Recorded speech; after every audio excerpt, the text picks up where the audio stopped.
It's hard to say. Okay, so it doesn't surprise me that he plays Hecarim because legitimately the dude is just aggro sometimes. Like, I have seen him go aggro pretty hard. Yeah. Nothing wrong with a little bit of aggro. Yeah, that's the filtered version. Crimson, Hellkites, and Bronze 5 Age. Yeah. That's not too horrendous though.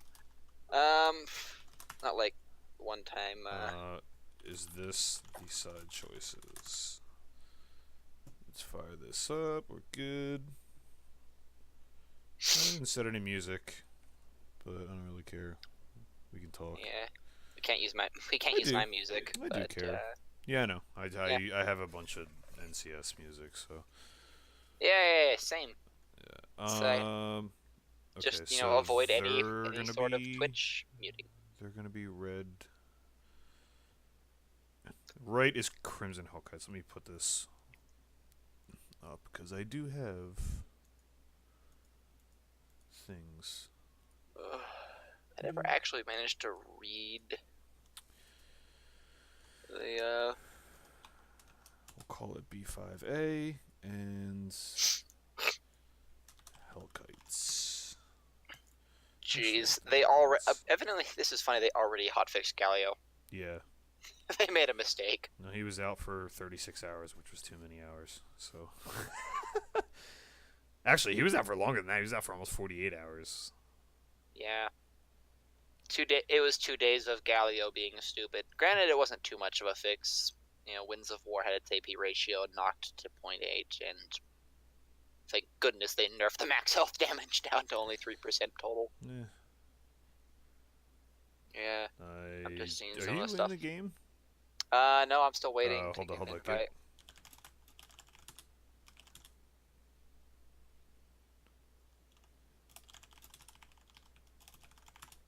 I almost just started the game. I'm glad I caught that. Yeah. I totally thought you were in here already. No, I wasn't. I do appreciate the Frozen Heart buff, though. That extra 20 armor is nice. I'm just going through the patch notes right now because why not? None of it mattered. Yeah. I think items matter. Who is Crumrum? I don't know. I do think items matter a little bit more because they tend to get worked less. Like, right, we'll touch an item and not touch it for the next what? Okay, you should have 15 patches. Yeah, I'm here. Like I said, none of that stuff matters. Yeah, it depends if it's a major item. Just ball out. No excuses. Play like a champion. Rule number 36. Trust me. I know. I'm still building Lulu the same way I built her last match. I'm still building Caitlyn the same way I built her. Invite him. Oh, okay. Yeah, we're good. Oh yeah.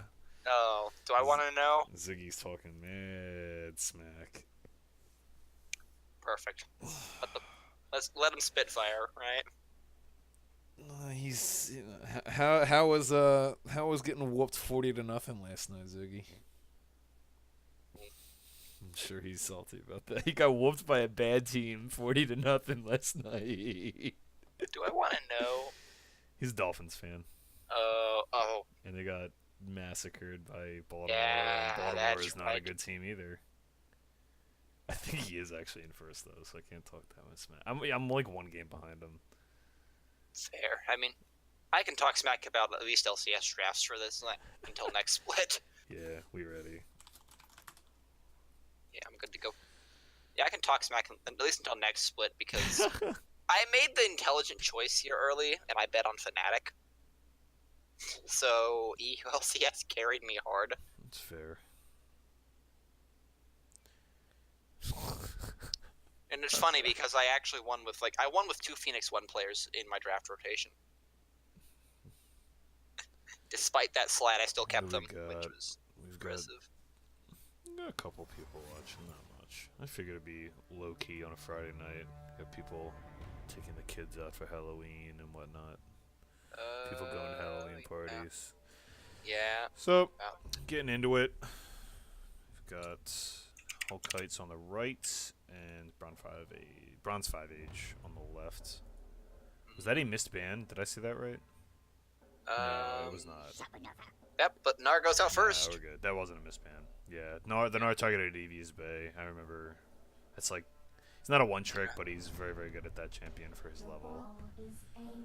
Yeah, removing Orianna, solid, safe mid lane pick for both options. Pretty if they know how to play it. universal as well. I mean, I can look. I can kind of. I will say removing Nar does remove at least remove the potential to both team fight and split. Yeah. So that's good. Interestingly, so Shadow plays Syndra, Orianna, Victor, Ori.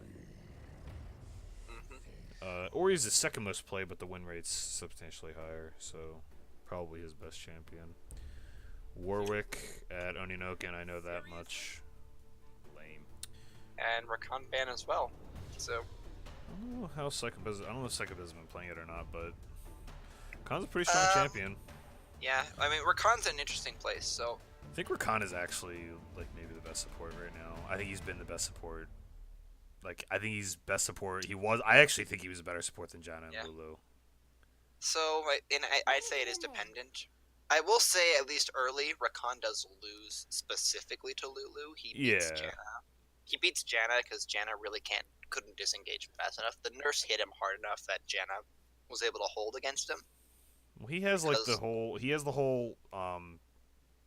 what's it called? He has the whole like old Gragas problem where he just has an uninteractable engage, which is broken and always will be broken, and anytime it's remotely close to relevant, it's just going to be perma-picked. So yeah, I mean, to be fair, I think they got it right by nerfing the actual speed of the engage, not anything to do with the engage itself. Yeah, but it's still, I mean, the Flash. It's still strong. Flash is, I mean, it's still uninteractable. You can't interact with it. Like they didn't change that much with Flash, so it's like, as long as that's a thing, he's gonna be a pick because there's so we got Twitch and Triss taken out. They're like the two premium AD carries at least. Yeah, Caitlyn solid early game, relatively safe in lane unless you pick like a Blitzcrank or something that can force her. Yeah, interesting to see the Kate come out after a Triss ban. You don't usually see that, but not entirely sure on AD carry pools. Like I said, like I'm sure these teams have maybe given too much credit saying that they've done their research, but I don't know. If I'm correct here, Bronze 5 is blue side, right? Bronze 5 is blue side, yeah. Crimson Hellkites is red. Yeah, it does indicate that B5A wants to at least potentially go into a siege. Yeah, it's possible. Vel'Koz Janna. That's actually very smart. I mean, that's very smart because that immediately shuts down the idea that Caitlyn's going to siege. Well, it's just wave clear. Yeah, I mean, Caitlyn's not the worst AD carry against Vel'Koz. It's not great. No AD carry is like particularly great against Vel'Koz just because. Yeah, and it's mostly for his wave. It's mostly for his wave clear though. Vel'Koz is surprisingly a good priority champion. I think a lot of people don't. Lulu, though. Yeah, I mean, again, like the level of these games is a little bit different. Like you're not always going to see drafts that make 100% sense. It's a lot of like picking for comfort and especially.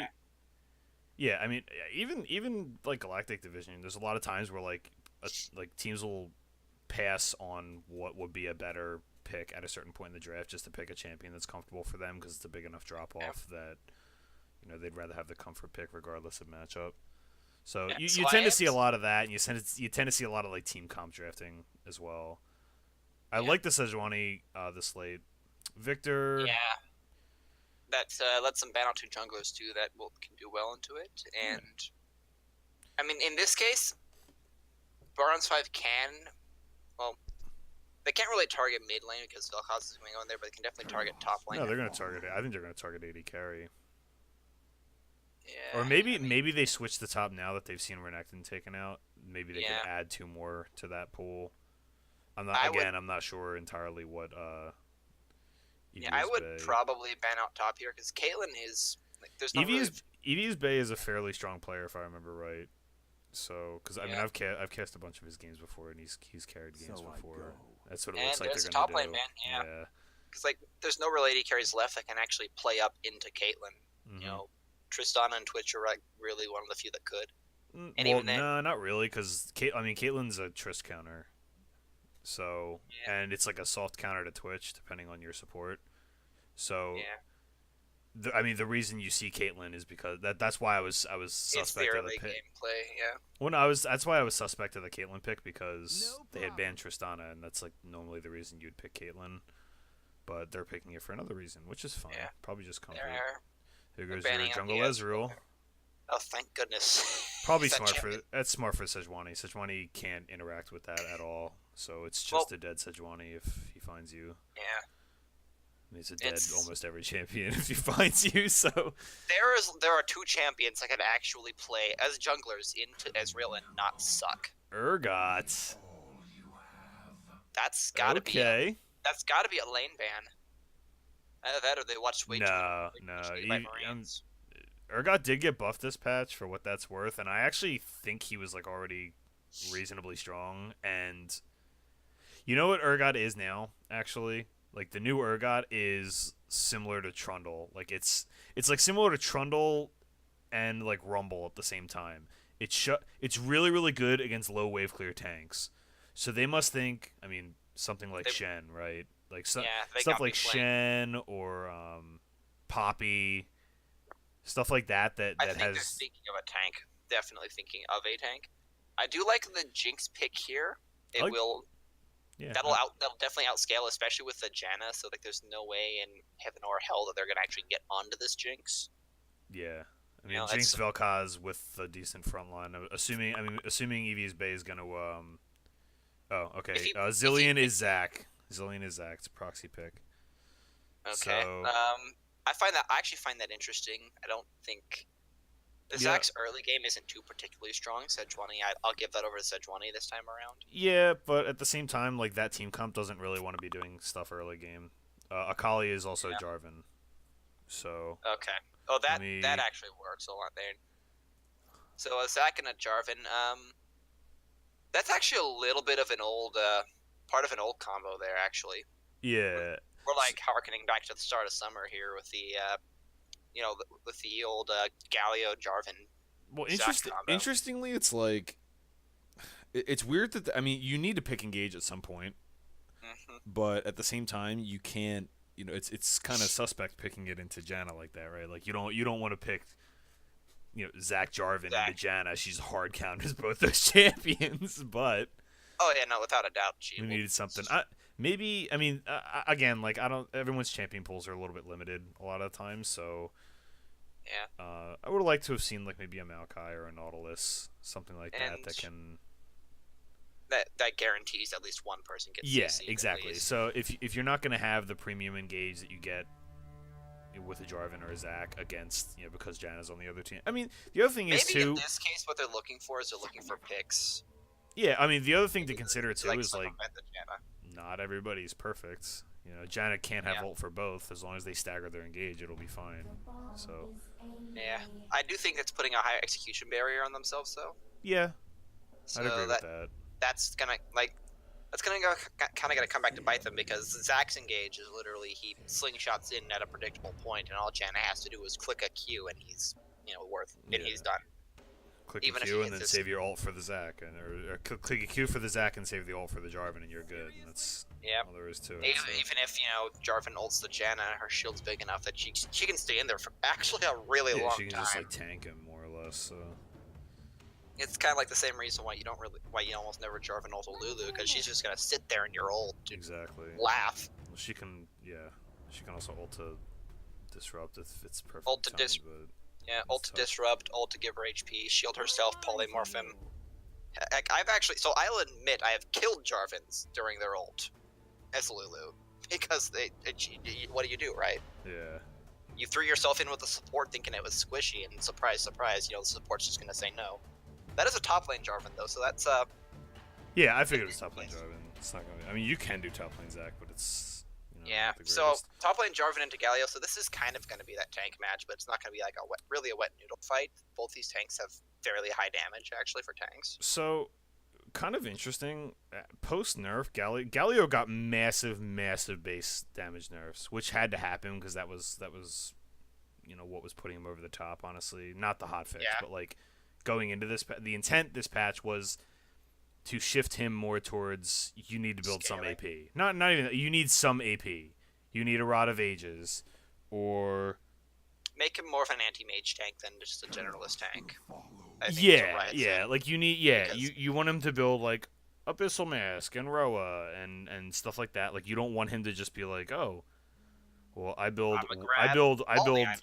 I build one damage item and I do more damage than all the mages. Like it's like Vladimir on steroids, right? Where it's Yeah, and I'll admit I hate that champion. Like I do not understand how Vladimir has not been touched. He's yeah, actually really insane. Vlad's really good right now too. Yeah, I'm low key cooking that up on the side. Shh, don't tell anybody. Secret strats, secret sauce. yeah, don't worry. That's not really that secret, but you know. I mean, it's like my quote. Well, never mind. It's Everyone knows. like Malzahar. Malzahar's the same way. Malzahar's like Malzahar's borderline broken. He's like a hyper carry, and people just don't realize it. People are like, "Oh man," was an early game. yeah. People are like, "Oh, his early game's not that great," but people are like, "Oh man, it's Malzahar. He's just his ult thing. You get QSS and he's garbage." It's like not true. Not remotely true. Once he gets realized, the game is rough. Yeah. I think I like. Say, two teleports for Crimson Hellkites, so they have the ability to kind of play the map a bit more here. I think I like the Hellkites comp a little bit more. Not as much as you'd think, but I think they're both playing. I mean, both teams are playing double hyper carry, supportive support, double tank. Like this is like a classic 2-core comp on both sides. I will say, Bronze 5 Age does have more damage by nature of the fact that they have Jarvan. Yeah. So if Janna does not do her job, team fight's pretty much over.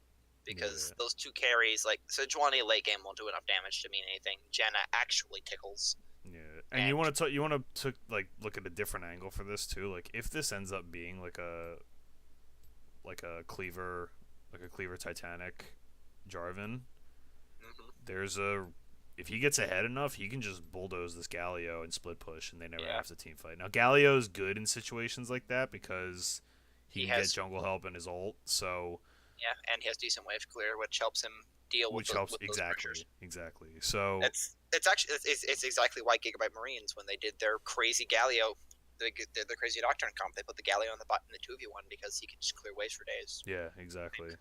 It's like what you used to do with who was it?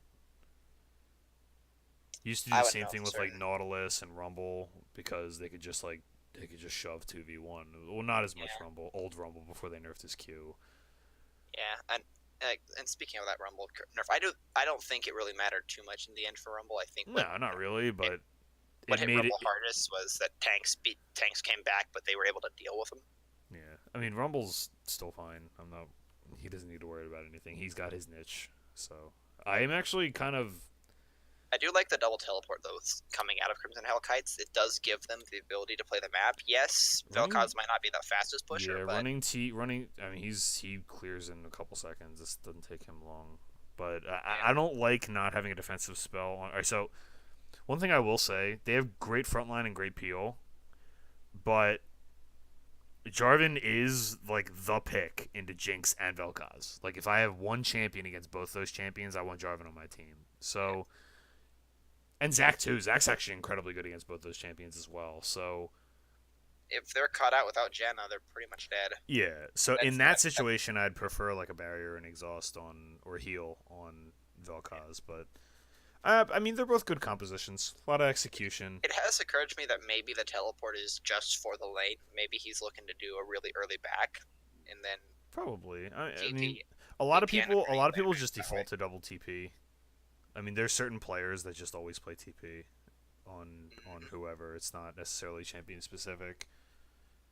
Yeah. So we'll see. I think, and in this case, it's a triple global comp technically when you consider Galio. So like they do have a really strong ability to split if they want to go that route. I don't know if Vel'Koz has a viable split pusher build. I don't think he's that fast at taking down towers. See, they just want to play 2-core like straight up. They don't want to. They want Galio to hold against the Jarvan split and then ult into a fight when it happens. That's what they want. Like it's not Galio. Like nobody on this team at any point is gonna be able to split push against any of the other people because like across the board the 1v1 should be won by Bronze 5 Age, at least early on, and at least early on. So.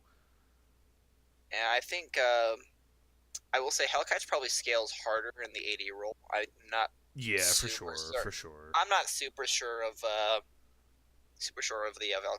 who scales harder between Victor and Vel'Koz. They both I scale will very, say very one well. thing: Caitlyn with Lulu.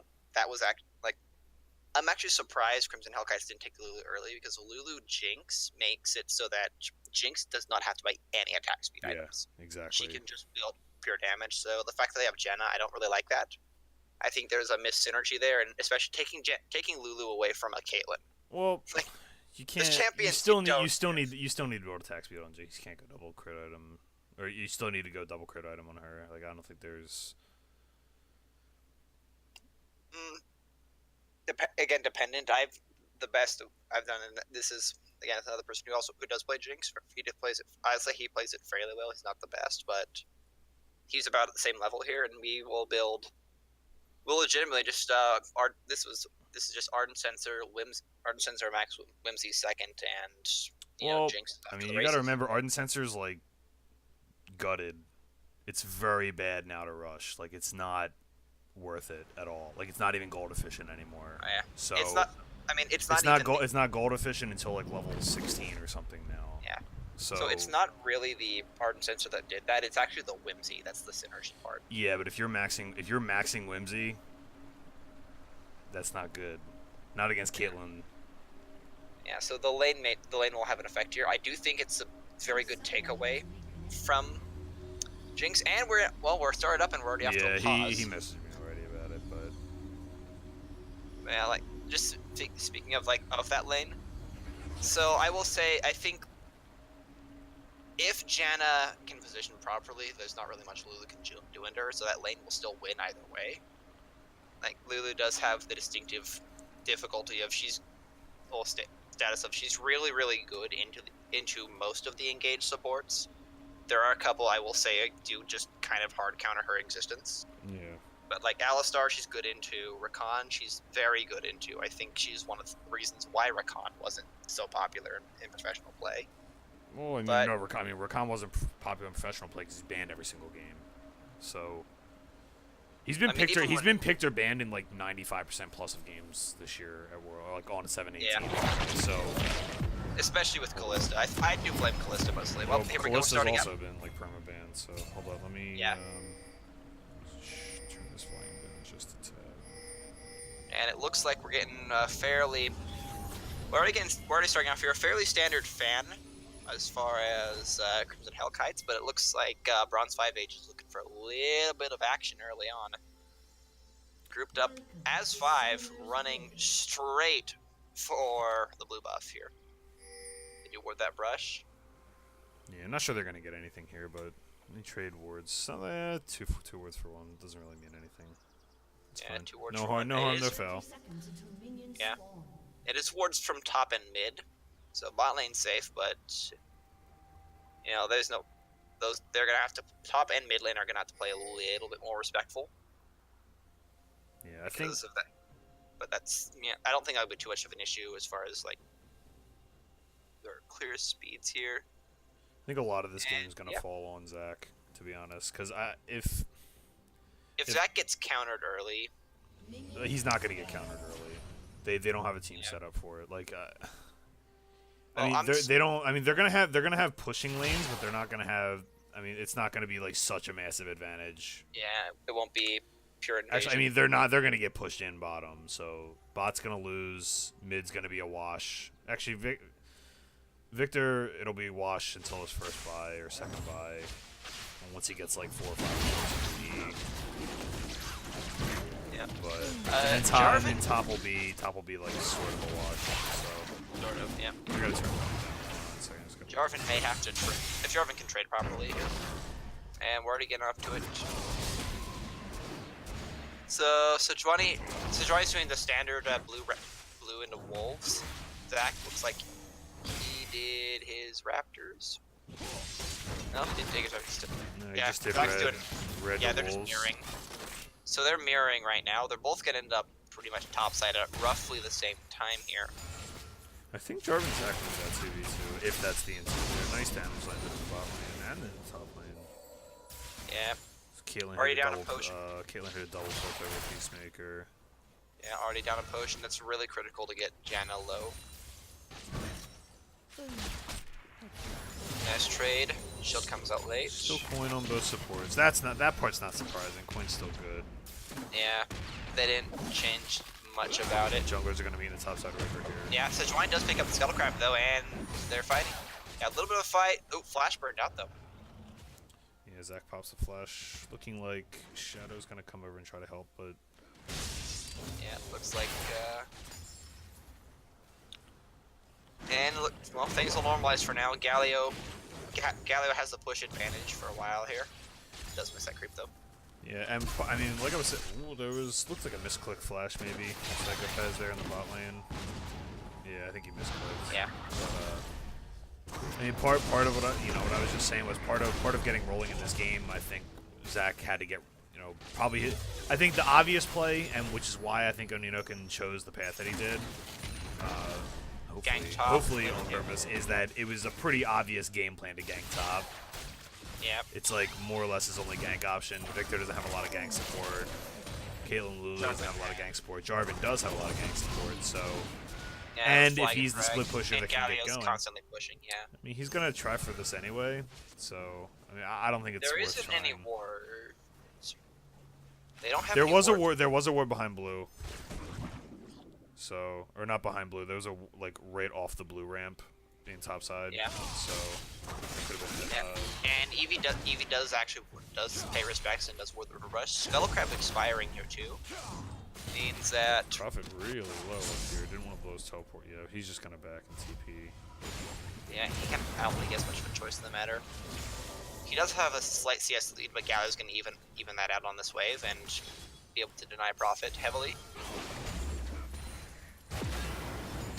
So 4-0 off the Zach. It's pretty tough to get. You gotta get this rolling soon. It's not like that desperate a snowball, but the he does have window a is gonna keep. slight level advantage. He could gank for now. Mid is in an okay Galio place out to of gank. mana here.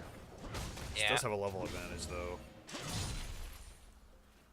Yeah, mid is in an okay place to gank. It's not the best, but he backs off. Yeah, mid's pretty tough for. It's good for Zach to gank just because Zach can land on Vel'Koz pretty easily, but he's gonna take a ton of damage in the process because Vel'Koz can bubble himself. Anakin though showing good awareness of the Scuttle Crabs and making sure he has control in the middle times. Prioritizing a lot of he's just prioritizing keeping his lanes gank free, which is really really important against Zach because Zach. If you don't want to fight him early, you gotta. A lot of damage coming out of the top lane. Prophet might be going down to Eevee here. Yeah. Does have his flash. Didn't have to. Just backs off. Pops a potion charge and they slap each other in the face and say hello. Still taking that much damage after teleporting back feels bad, man. Like that's. Yeah, he has to walk it up, so kind of a waste on that global cooldown. Galio has used his as well, so there will be a very slight like a few seconds there. of TP advantage. Vel'Koz actually did already TP in the lane too, so I called that one. He was looking to use it to TP and come back with the lost chapter. Kind of interesting that he didn't shove that wave first before looking for something in the bot river. Might have been Oninokin thinking maybe they were on Dragon or something like that. I don't know. Zach's not exactly a candidate to do that, but it was kind of strange that they both moved down there. Bot lane wasn't really an option to gank bot at the time. Yeah, they're too pushed in that case. Oninokin though getting some wards down. This is important. And I also do like that we're seeing him that instead of doing something like Chilling Smite, he's gone for a Smite. For Tracker's Knife. He was making good use of it too. Like that's the one way to shut Zach down. Zach's a decent farmer, but he doesn't want to be farming jungler. Looks like his kit's built to gank and get his lanes going early. Big heavy trade in the top lane here. Not sure. Oh, Jarvan's gonna ult. Gets the flash out of Eevee. Yeah, does get flash. Actually just outright wins the trade with Corrupting Pod taking down on him as well. Nice land on the EQ combo for Jarvan. Gets the taunt. Gets the First flash. blood, butt trades. He's gonna deny that wave too, I think. It's 2 waves, so it's gonna bounce. Yeah, I mean that's gonna get to the tower. He's gonna miss a lot of that because neither have TP. So Yeah. I think that's a one trade for Prophet for sure. Not just because of the first blood, but he's denying a bunch of experience and catching up on the, what he missed out on earlier. So Trade kill, not great. nice EQ. Yeah, Leo can do that, but overall pretty good. Lulu flashes. Yeah, Lulu flash for survival there, and that's the thing. So that's the thing to know about Lulu is she used to be a lot tankier as a support champion until Riot. I think it was patch 7.6 nerfed her HP pool a little bit. Oh, that was before that. They nerfed her HP pool when she was a mid laner still. That was part of what got her out of mid lane. They nerfed it again. Yeah, they that was nerfed part it of what again. got her out of that. So she went from around having at level 3 around easily like 690. Yeah, that's one. Flash is burned. Ooh, on again. Nice awareness. the Jinx ult's gonna finish it off. That is still a kill onto a Jinx though. Janna low. Heal burned from Jinx, and they disengage 2 for 1. Yeah, 2 for 1 going over to Over to Hellkites, yeah. Hellkites, yeah. The Jinx ult cleaned that up. It was really Flash Oni flashed after that, burned. just could not secure the kill on it, but Yeah. So hopefully flashes alright. were burnt. So it is an opportunity for the Zac. Zac does have an opportunity in this lane, especially since it is going to slowly push towards Bronze 5 for them to. They're all in the top lane. Yeah. Ooh, and solo kill. At this point, I'd say Jarvan's well and truly ahead. Prophet getting, I mean, that was one of the things we talked about in pregame too, was if the Jarvan gets ahead, then maybe they don't even need to 5v5. They can just play the wave. I mean, they have Caitlyn Victor is honestly an obscenely good wave Galio player. has gone Leon. Galio is building Leandre's first, so that's something to note there. He's trying to be a little more, do a little more damage. Which is going to leave him very, very vulnerable to Jarvan. I mean, I didn't look. Let me take a look at his base armor. He's running. Zac finally prioritizing the scuttle crab there. He's only got 50 armor. No wonder he's getting solo killed. Yeah, I was gonna say. I mean, that's a reasonable amount, but Against not Jarvan. against a full AD Jarvan. Yeah. Yeah, it is very much cleaver first item. It's gonna be Cleaver Titanic, which is and maybe just Cleaver to something else. Usually you see TMF first, but their only real tank after this now is Sejuani. She's the only one fed enough to do it. Or with enough. yeah, but the other thing is too to remember that like maybe Bronze 5 Ages read on this game was if they're gonna play something like this, then we're just gonna 1-4 or 1-3. You know, they can't really 1-3-1. They don't have a team set up for that, but they can 1-4 and clear and I mean they can survive a dive. Like Victor Caitlyn is exceptional wave clear. That's like top tier wave clear, like best in slot almost, right? Yep.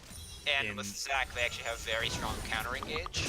Yeah, and Victor's gravity wall too. It's the same thing, and traps and Lulu. Like it's gonna be really hard, even 4v5. Lulu, Chaos Storm going down through all that as well. Yeah, even 4v5, it's gonna be very, very difficult. So I mean, we'll have to see if Bronze 5 Age can play this out and just be disciplined about their split.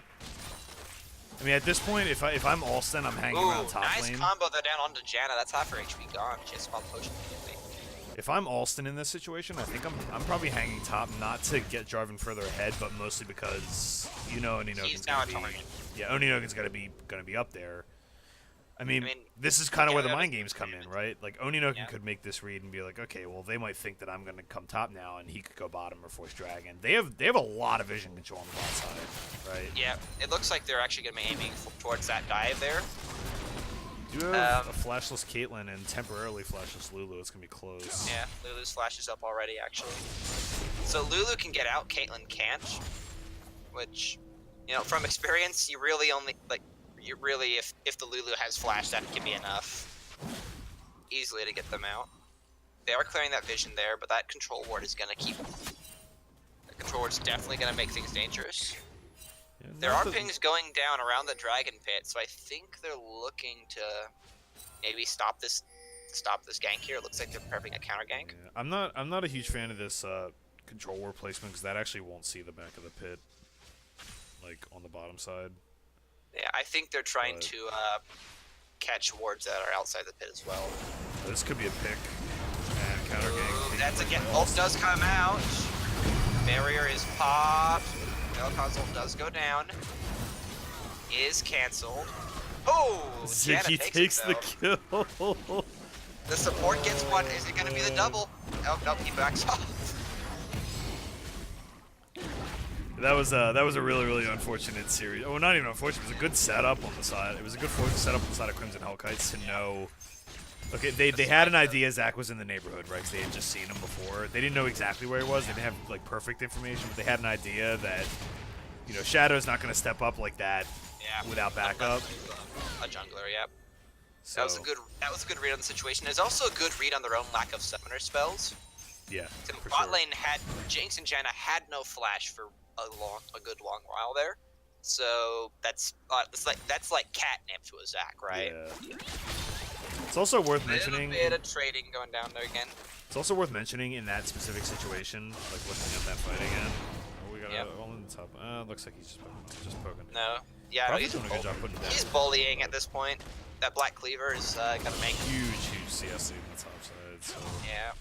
Anyway, what I was trying to say about that fight on the ramp is like that's a spot that's very tough to fight Vel'Koz at because he's just gonna hit anybody on that ramp for the entire duration of it. Another really close all-in by Prophet.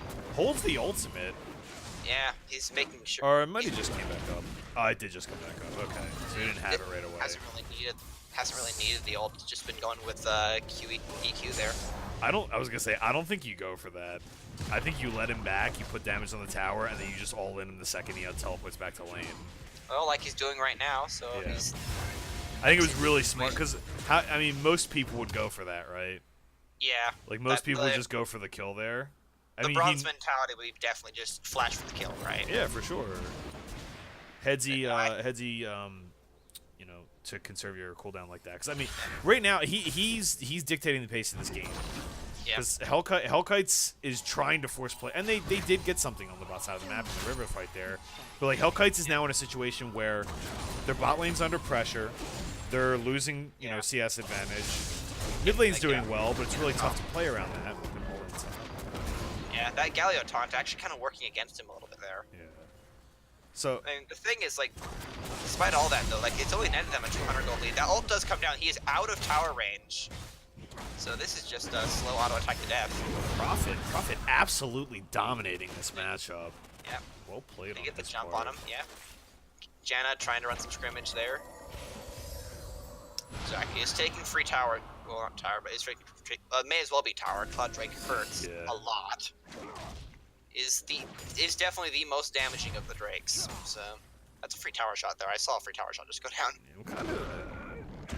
It's an interesting situation for Crimson Hellkites because they have Vel'Koz is very strong right now. Yeah. I'm not a huge fan of the cooldown boots in this situation, but I could see it, I guess. Like when you're the primary damage output at this point in the game and you're gonna be under siege and have pressure from this you know, the split pushing Prophet or a Jarvan. I can see why you want the cooldown reduction for more wave clear, so I can see that angle if that's the choice he's making. But if you're the primary damage source for the time being, I think you're off for Sorc Shoes. I mean, both are good on Vel'Koz. It's not like one's better, but and they both contribute to his DPS too. I don't want to rule that out, but. So I will say that there is a 30 plus CS lead going down in the top lane, in the bottom lane as well, or almost 30 CS lead. Yeah, so I mean, you're losing outer lanes, you have a winning mid lane, but they're also in a situation. I mean, they have good vision control, but they've been unable to force something that's on the top lane here. That is the 2v1. Does force the flash out, but they're not gonna force the issue anymore. Yeah, they didn't layer their CC correctly.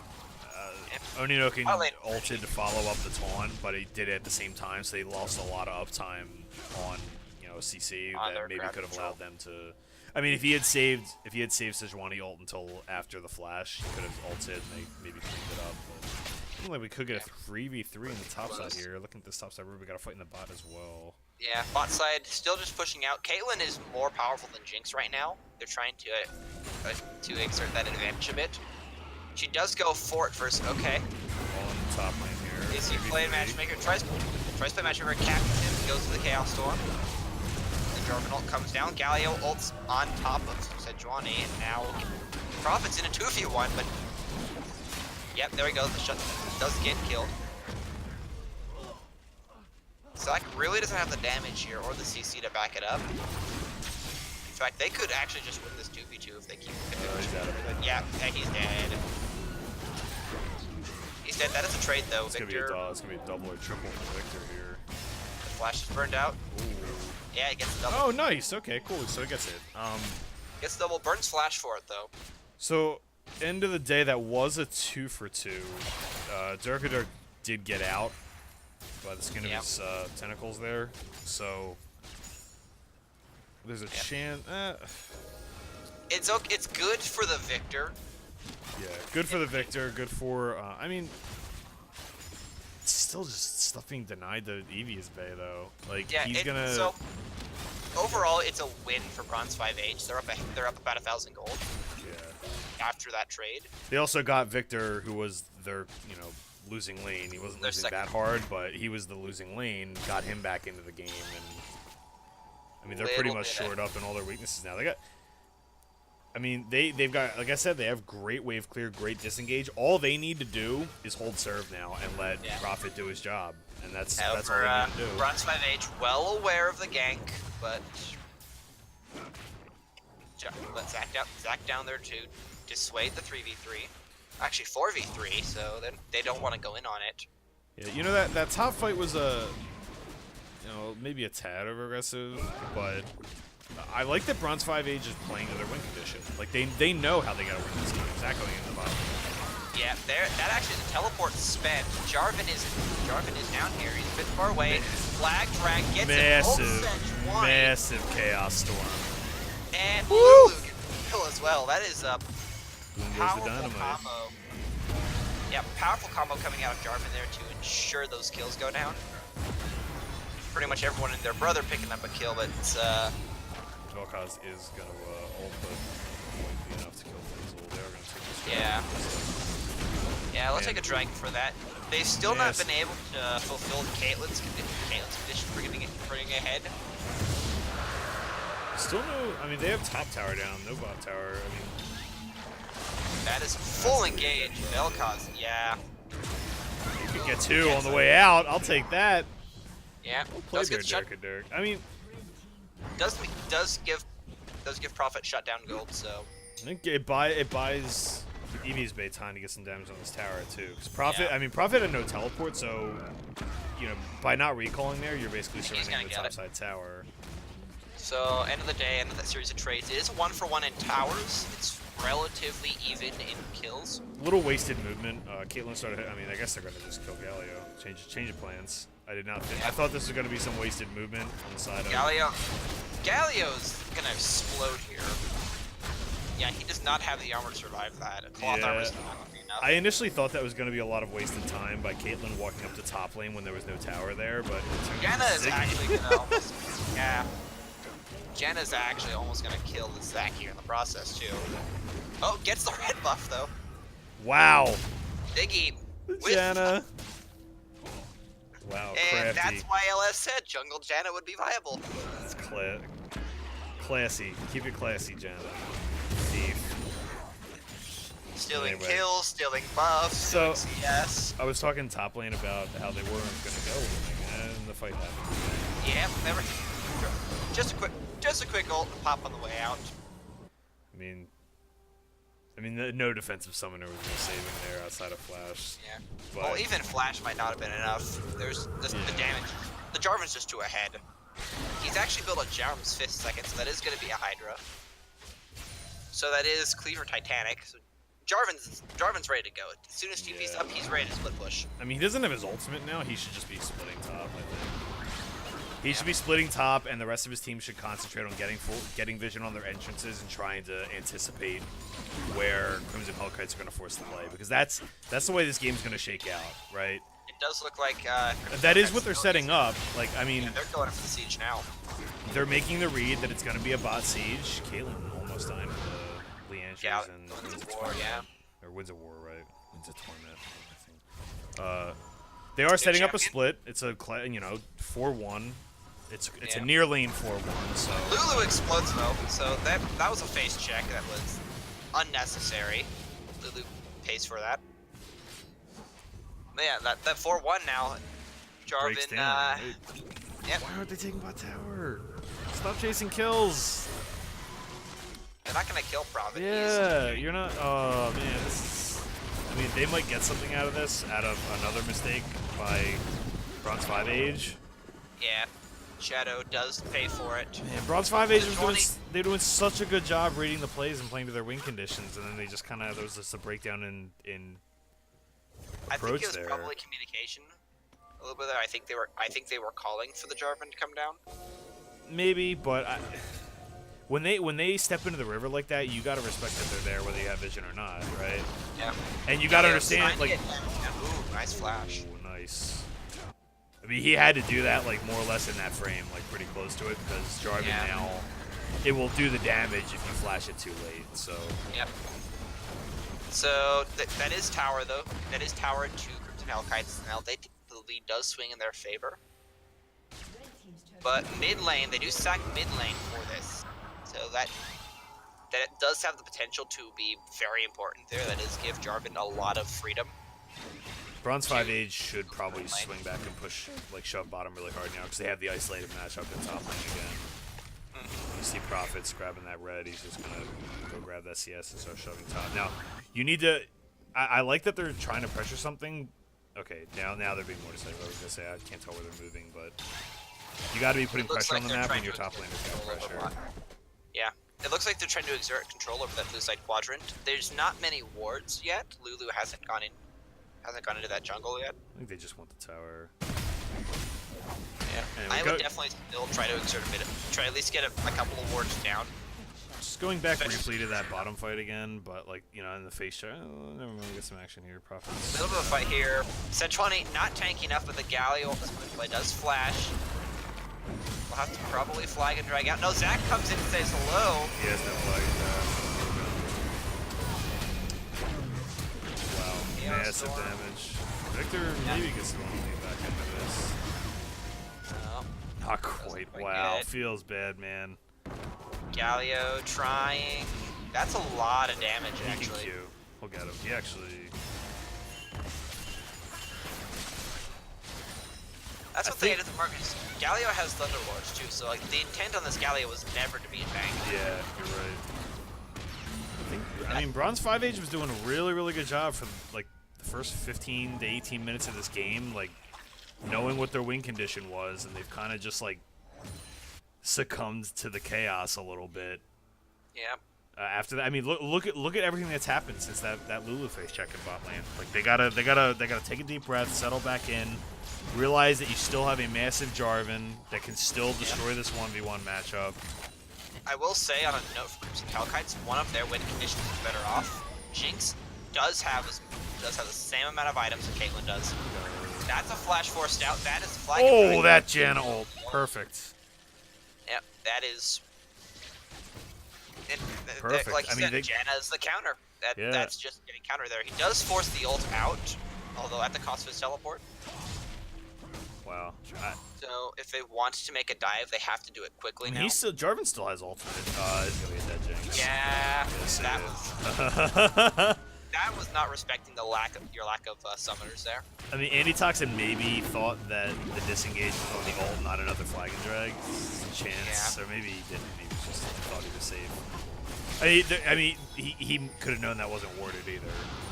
Yeah, Janna's gonna be fine. I mean, it was warded right there, like. However, Bronze 5 does him, get the Infernal Drake, so despite all the bot side vision that Hellkites had, they've been unable to secure dragons. Infernal is good for their comp too. It's better for their comp than it is for Hellkites. 3 out of 5 can effectively use it. Yeah. So. And the Jarvan benefits a lot from it. Jarvan, Victor, and Caitlyn all benefit greatly from it. So. Yeah. I'd say Caitlyn especially. I will note that Caitlyn went Rapid Fire Cannon first instead of Shiv. Yeah, so that's fine. I'd say it is slightly unusual. Sometimes you'll take Shiv first for more wave clear, especially if it's something that can clear it fast like a Jinx. Yeah, I mean, but if you're Caitlyn, yeah, I mean Caitlyn, you have. I think against Vel'Koz and Jinx in particular, I would do RFC just because. Yeah. I mean, you have enough wave clear decision is being made. Prioritize safety over prioritize overlines clear. I could totally see the Static Shiv argument though. Like if the 4-1, I mean, she's had that item for a while, but like if your game plan is to 4-1 and wave clear, I could totally. I mean, Static Shiv is totally justified and probably optimal, but I could see the. Zach does jump in, does get ulted. Zach does kidnap 3. That is the Janna ult forced out. Galio does ult, but it's not enough just yet. Janna goes down, but Caitlyn goes out immediately after Hellkites with the kill. Prophet's here, though. He has a double kill with the Sky Dunk. Captain taken low. Zach goes in. Probably going to die here for that one, but Hellkites immediately dying as well. That is a triple. Going down, and that is an ace. Quadra kill ace for Prophet. Wow. That can blow this game right open right there. Should be an easily an inhib tower. Yeah, that's going in, that's the right call. Wow. They have the damage on this tower, even without Caitlyn, to make this work. So the fight kind of broke down in a really weird way. I really want to go back and rewatch this replay, but every single time I do that, it bugs out. So I'm not gonna do that. Yeah. That's a fight to go back and watch for both these teams, just like execution-wise, because there were things that both teams could have did better, but that fight broke into like a separate 2v, like a 2v2 and a 3v3. And fights like that, there's usually wrong on both sides. I'll say definitely the fight was. So Hellkites had the advantage in that fight up until Prophet was actually able to get his flank off. I mean, Dirk did 3/4 of 3 people's health, so that's a fight you should win, and Jinx just could not get a reset off of it without. Yeah, which, you know, that's unfortunate because that's how she's going to win this game. She only has a Vamp Scepter, so her lifesteal wasn't enough to keep her to sustain her at the time. Yeah. Hopefully, like, she'll probably have to turn that either into a Bloodthirster. I'd actually suggest turning it into like a Blade of the Rune King, especially because of the Zac and the Jarvan. Yeah, just to help against those tankier targets. Because Bloodthirster's good too, because the extra shield can save you from just being insta-popped by the Jarvan. Yeah. So, then you can steal up from that. But one of the things that I wanted to mention real fast, like before I forget about it from that last fight, is if you have Jinx Vel'Koz as your backline, Jarvan is like the hard counter in the entire game to that. Like Jarvan and Zac both like hard counter. Even if their job is just disrupting you from outputting damage, they're gonna win the fight. They can right? easily do it. Flag drag, flash, ult, flash forced out. Jarvan's now alone. Sejuani ult does come down. Lulu ult comes out to make sure the laser doesn't do anything. Goes in again. Well, kidnapping does nothing. And they'll just disengage. They just trade ults and summoner spells across the board, trade it out. Another really, really close fight. Yeah. Nice flash again by Dirk on the Jarvan. It looks like Bronze 5H is going to establish control over that Baron pitch. I think this is the right play here. Try to get them to fight on your terms. Just bait and Zac. There we go. Yeah, exactly. Now Kiss. That's a Lulu picking up the kill. Ooh, very close Caitlyn ult there, but Prophet does pick up the kill. Sejuani now frontlining. Zac is CC down onto Jinx. She's not able to get the damage off, and Caitlyn takes out Sejuani in the process. So that's no jungler. It looks like they want to start a Baron. They do. It's kind of a backwards fight, right? Where you have Crimson Hellkites are playing like a classic 2-core, you know, front to back, front line, you know, protect your 2 squishy immobile at backline carries, and like the 2 backline carries are the last ones alive, but not because of their positioning. Yep. Because the fight just kind of broke down that way. Yeah, as Bronze 5 they secure Baron, and that's pretty much almost the final nail in the coffin. It's going to be really tough for them to hold off. I mean, there's a really good chance they lose 2 inhibitors here, just because Prophet's going to split. Prophet also has his teleport up. I mean, Eevee does as well, but Eevee's not even remotely close to having the defensive capability. He cannot stand up. He's feeling, he cannot stand up to Jarvan. He doesn't have the. He really doesn't have the tank stats. He has the damage, but Jarvan doesn't care. Yeah, I mean, at this point, nothing. I mean, at this point, nothing's helping him.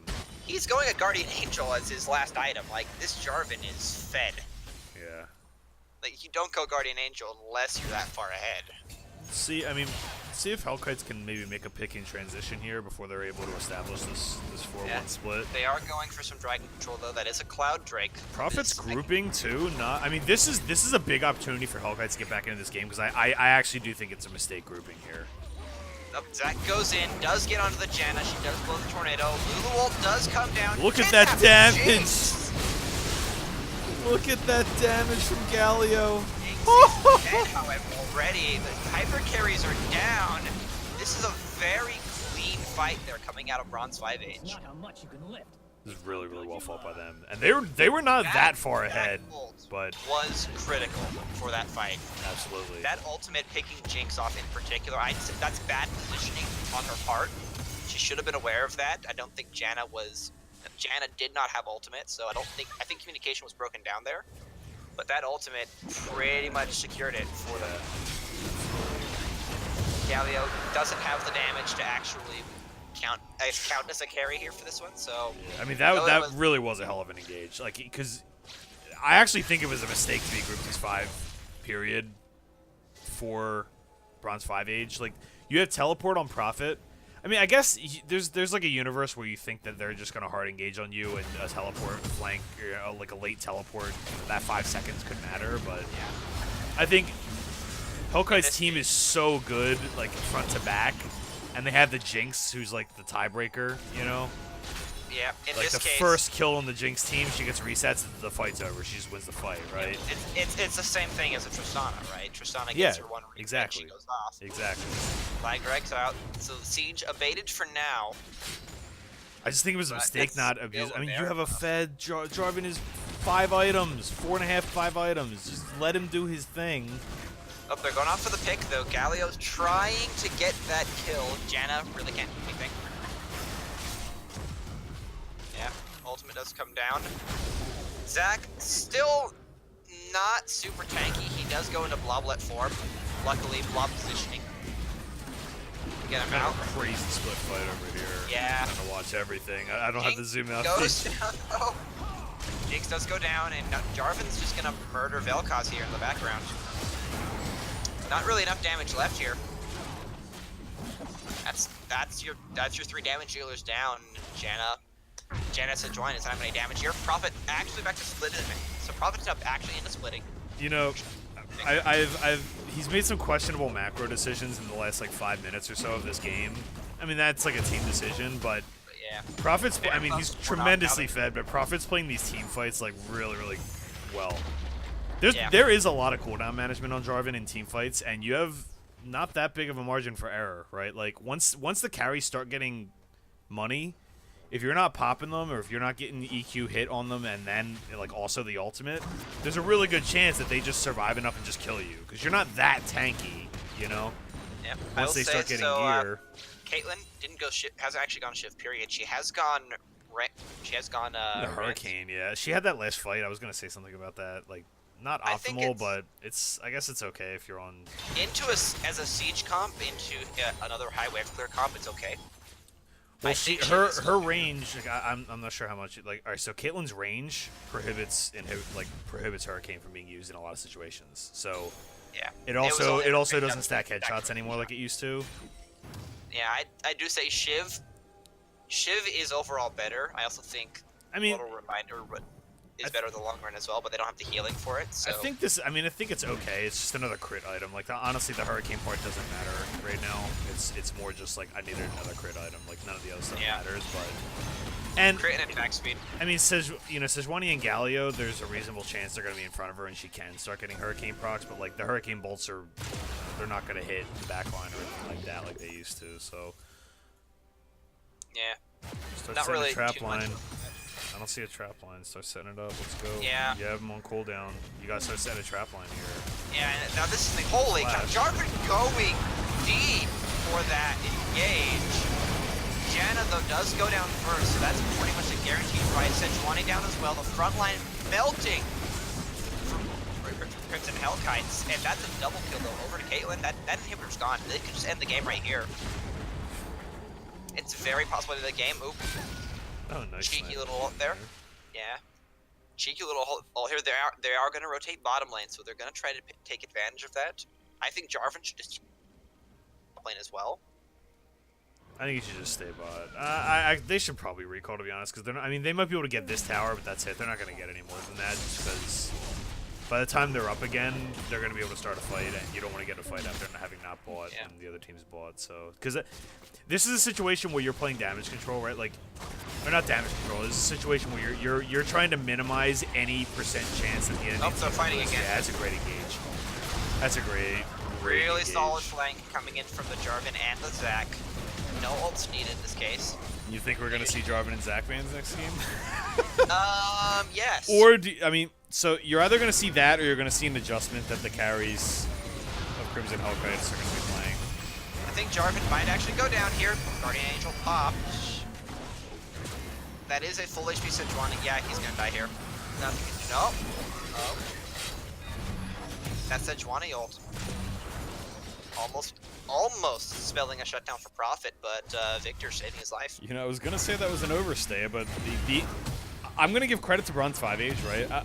And again, I've questioned a lot of their macro decisions, like in the last, really in the last like half of the game. The first half was pretty good, but in like the second half of this game, they're not pretty good. Yeah, they haven't been playing to their win conditions, very well, but like very much in the spirit of, your the old school LPL teams, right? They're just like fighting. They're just like fighting like nonstop. They're fighting their way out of a paper bag, right? So yeah, it's like, do we want to? Prophet's playing out of his mind. Let's fight. Yeah, and I like that they're super decisive. Like they're all in as a team, which is great to watch. I will say this, and so speaking of LPL, this team comp kind of does remind me a little bit of, I'd say, not. It's like a vintage. It's like a vintage OMG comp, like any like any LPL newbie comes to mind a lot actually because they love that Victor a little bit. Jarvan definitely reminds me a little bit of EDG sometimes. Some of their top lane shenanigans, right? EDG was EDG's like more I'm not gonna go into LPL talk, but little EDG's like usually the. They're fighting again. Velkov's deleted. He can't do anything about that. He's level 18. He's dead. Prophet's having a blast. Yeah, if you're Galio's melting. Oh man. All right, so the AP Galio thought experiment didn't quite work out. Yes, he has scalings, but I don't think he has the spell rotation to actually make it worth it. I think you could work against the tank. It's not going to work against Jarvan or any other carry. Anyone that can deal damage. Jinx explodes before she can get any real damage off. Sejuani going down as well. This is just the end of the game. There's nothing they can do about it. That is. Yep. All right. Welcome to 7.21, guys. I guess so. Look at that. Wow. This game was really close for a lot of it. Prophet. There was a really good chance they were gonna win this game, but this is again. All right, so. I keep harping on it, and I want to mention it again because it's really, really important. And, because this is a practice week, or like the preseason week, I do want to kind of take some time to tell these teams, like, what they could be doing, right? Like, if you're... No, I'm backwards because they're not on the sides. Oh, no. Bronze 5 Age, right? Oh, yeah. So, Bronze 5 Age... Yep. The whole situation in the bot, like, right around the same time when the Lulu face checked the bot Tribush, right? Yeah. It was like after the second dragon and they were sieging bottom. That whole situation, none of that had to happen. Jarvan should have been splitting top. You could have had another tower, possibly an inhibitor, and you could have just wave cleared forever and no dive was gonna kill. At that point they weren't big enough to dive 4v5 and profit from it. Right? Yeah, and I'll say a credit to that, at least as far as their dive, as far as their anti-dive comes from the fact that they have the Victor and they have the Lulu, right? Like Caitlyn's okay in tower dives because of her traps. This is a great 1-3-1 comp, or not? Or this is a great 1-4 comp. Like this is exactly what I would want. Like because you can't dive it, you can't really engage it without eating all of their counter engage, and they have enough damage sources. Yeah, and they also have like decent enough lanes where they're not gonna just like get rolled over in lanes so hard that they're diveable like in the mid game, right? So. I will say I do believe in this particular case, Crimson Hellkites, they did hurt themselves. That Galio build.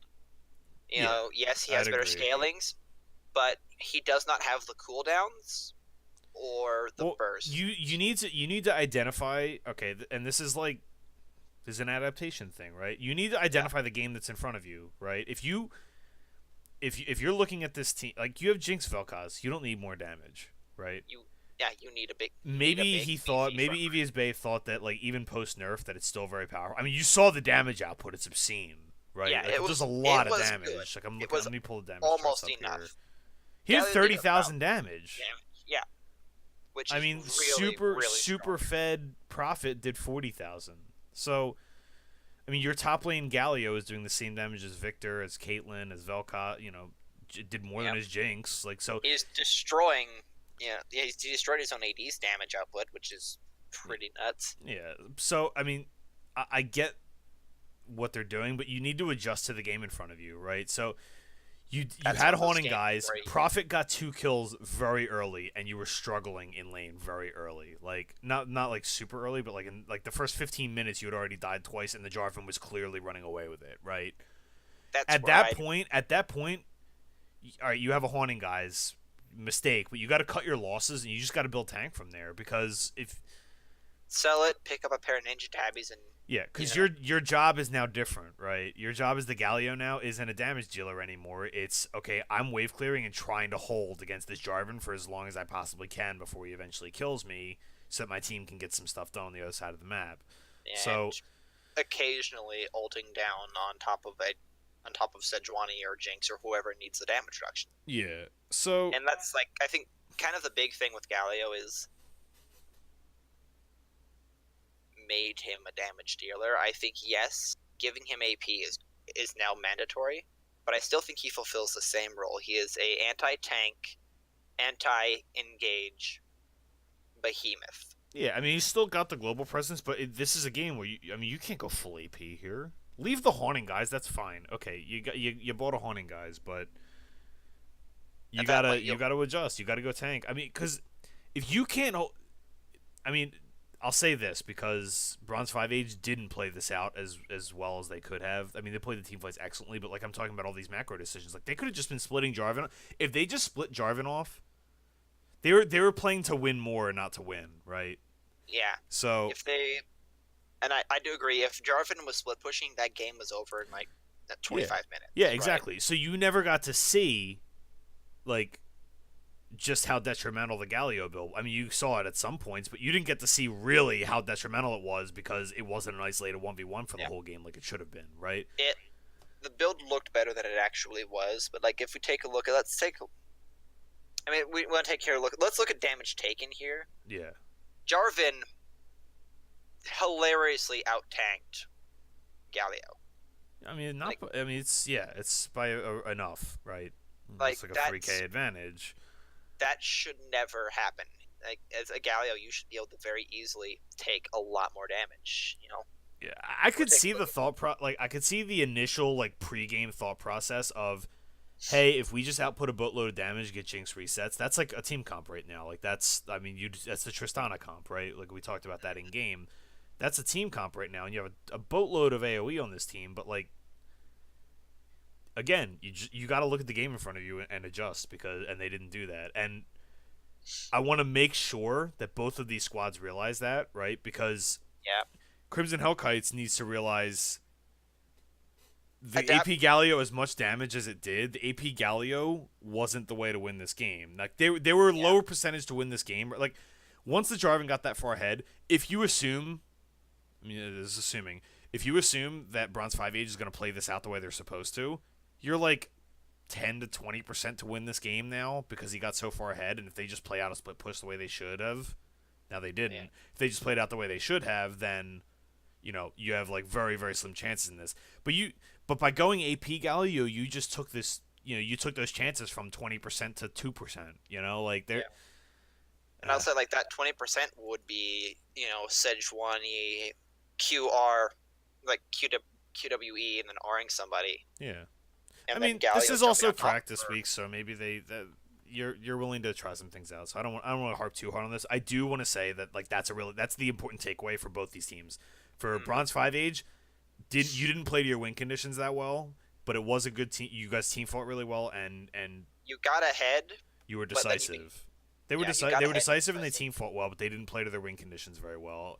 And against a better team, they're going to get punished by that.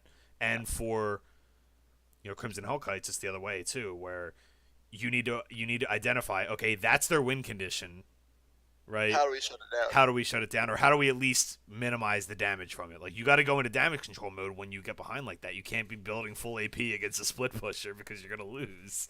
So Yeah. hopefully both teams can take something away from this. Yeah. I think the true measure of these teams will come in game 2 and how they adjust. If Bronze 5H can realize, like, and to their credit, and I think most teams, will take a look at this game and think, okay, we don't really actually have to change anything. We won, we're fine. Yeah.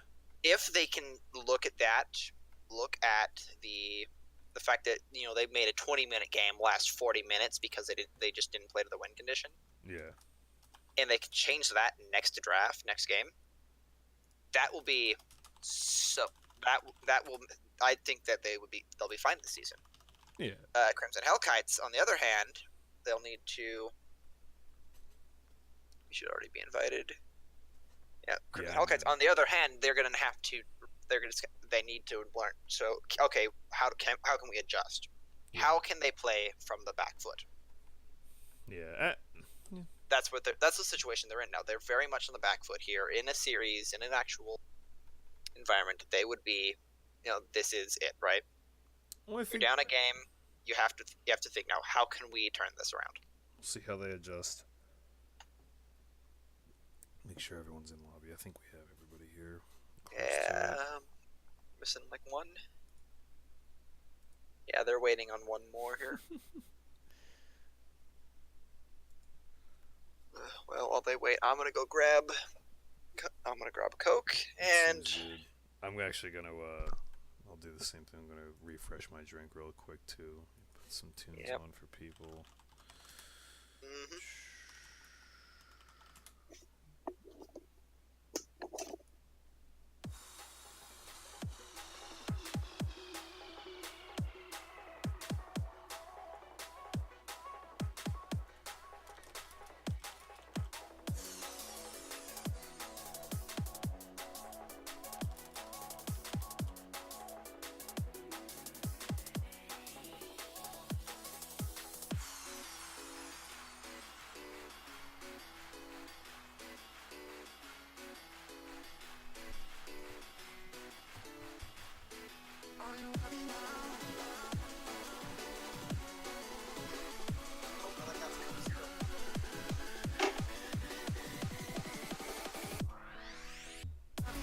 Yeah, it looks like we're all just waiting on one more here.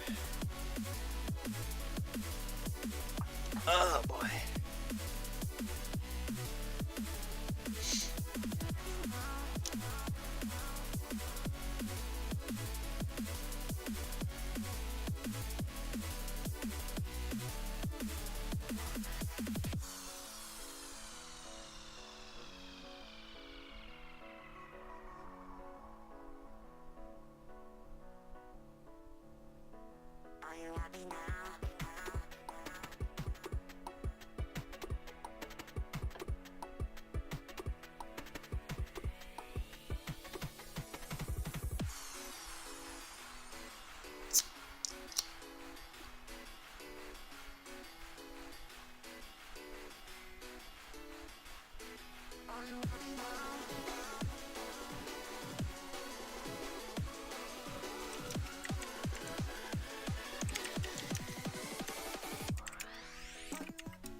back? Yep. Alright, let's Grab get this some bread. Alright. Yeah, it kind of sucks. So they're actually doing some. We accidentally lit our kitchen on fire, so upstairs the insurance company set up a couple ozone machines. Yeah, we had a. Yeah, I had a fun weekend last week. Just waiting on Ziggy, and then we'll be getting this rolling. Sounds about right. I think we're going to see Jarvan ban. Or Takeaway. Yeah, I think And they are they can blue play side. Jarvan. So, and I know it's boring and old. We've seen it a bunch of times, but I actually think Jarvan in the jungle, Galio in the mid lane would be perfectly fine for as a takeaway. It's possible. I mean, you don't always want to go too overboard on takeaway picks, though, just because. You don't, but especially if I mean, they don't have to either. I mean, you could assume that they're going to adjust and do the right thing this time around, but we also don't know how good the Jarvan that's been good is on this patch. I mean, I think if VP's Bay is okay with playing a carry, though, that's definitely one way you can go about it.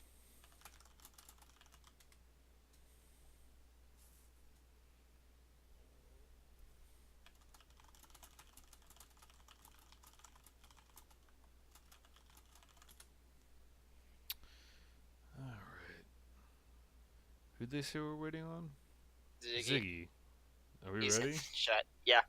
Looks like we're ready.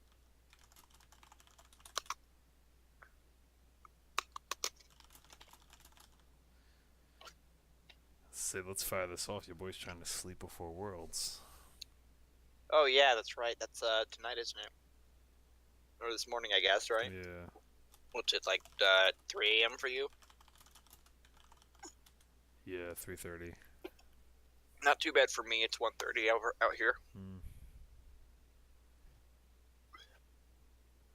Still kind of want to get some sleep. Want to get some sleep on it though. For real. All right. Especially since tomorrow. So tomorrow's Warhammer Army is on parade. Yeah. It's Age of Sigmar Day, so we're gonna see some really sweet stuff. Oh, there we go though, the Jarvan ban. There's the Jarvan ban. Yep. So they don't want the Prophet getting that again. That's definitely a worthwhile ban here. I don't know if Bronze 5 will change up anything else here. I kind of think you're gonna see most of the same ones besides that. I think definitely. I mean, you don't really need to change that much up. It was just like execution and build. Like, you know, yeah. You're gonna see most of the same bans, I think. Yeah, it's getting rid of the Gnar is still good here. They don't want. It's EV's Bay's best champion by a mile too. So. Yeah, don't want to give EV's.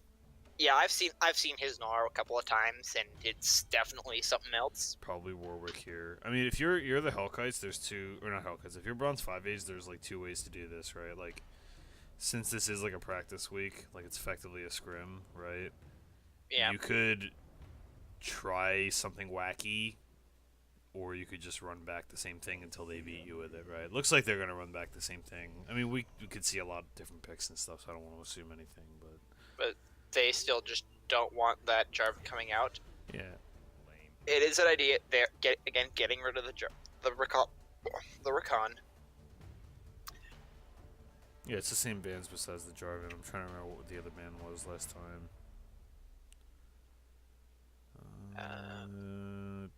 Tristana, yeah, that's what it was. I mean, they are blue side. They're gonna get first pick, so yeah. There's the Trist band. Okay. Tristana.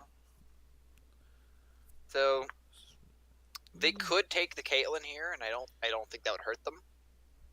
They could also first pick Sejuani would be reasonable. First pick Sedge or first pick would be reasonable. Or their support. They are taking the Caitlyn though. Okay, I could see that. So, I mean, that makes sense. They could take one of the supports as well. Yeah, like you were saying, they could do Jenna or Lulu or this looks like a comfort pick coming out here in the form of Ashe. Or at least the Ashe hover for a while.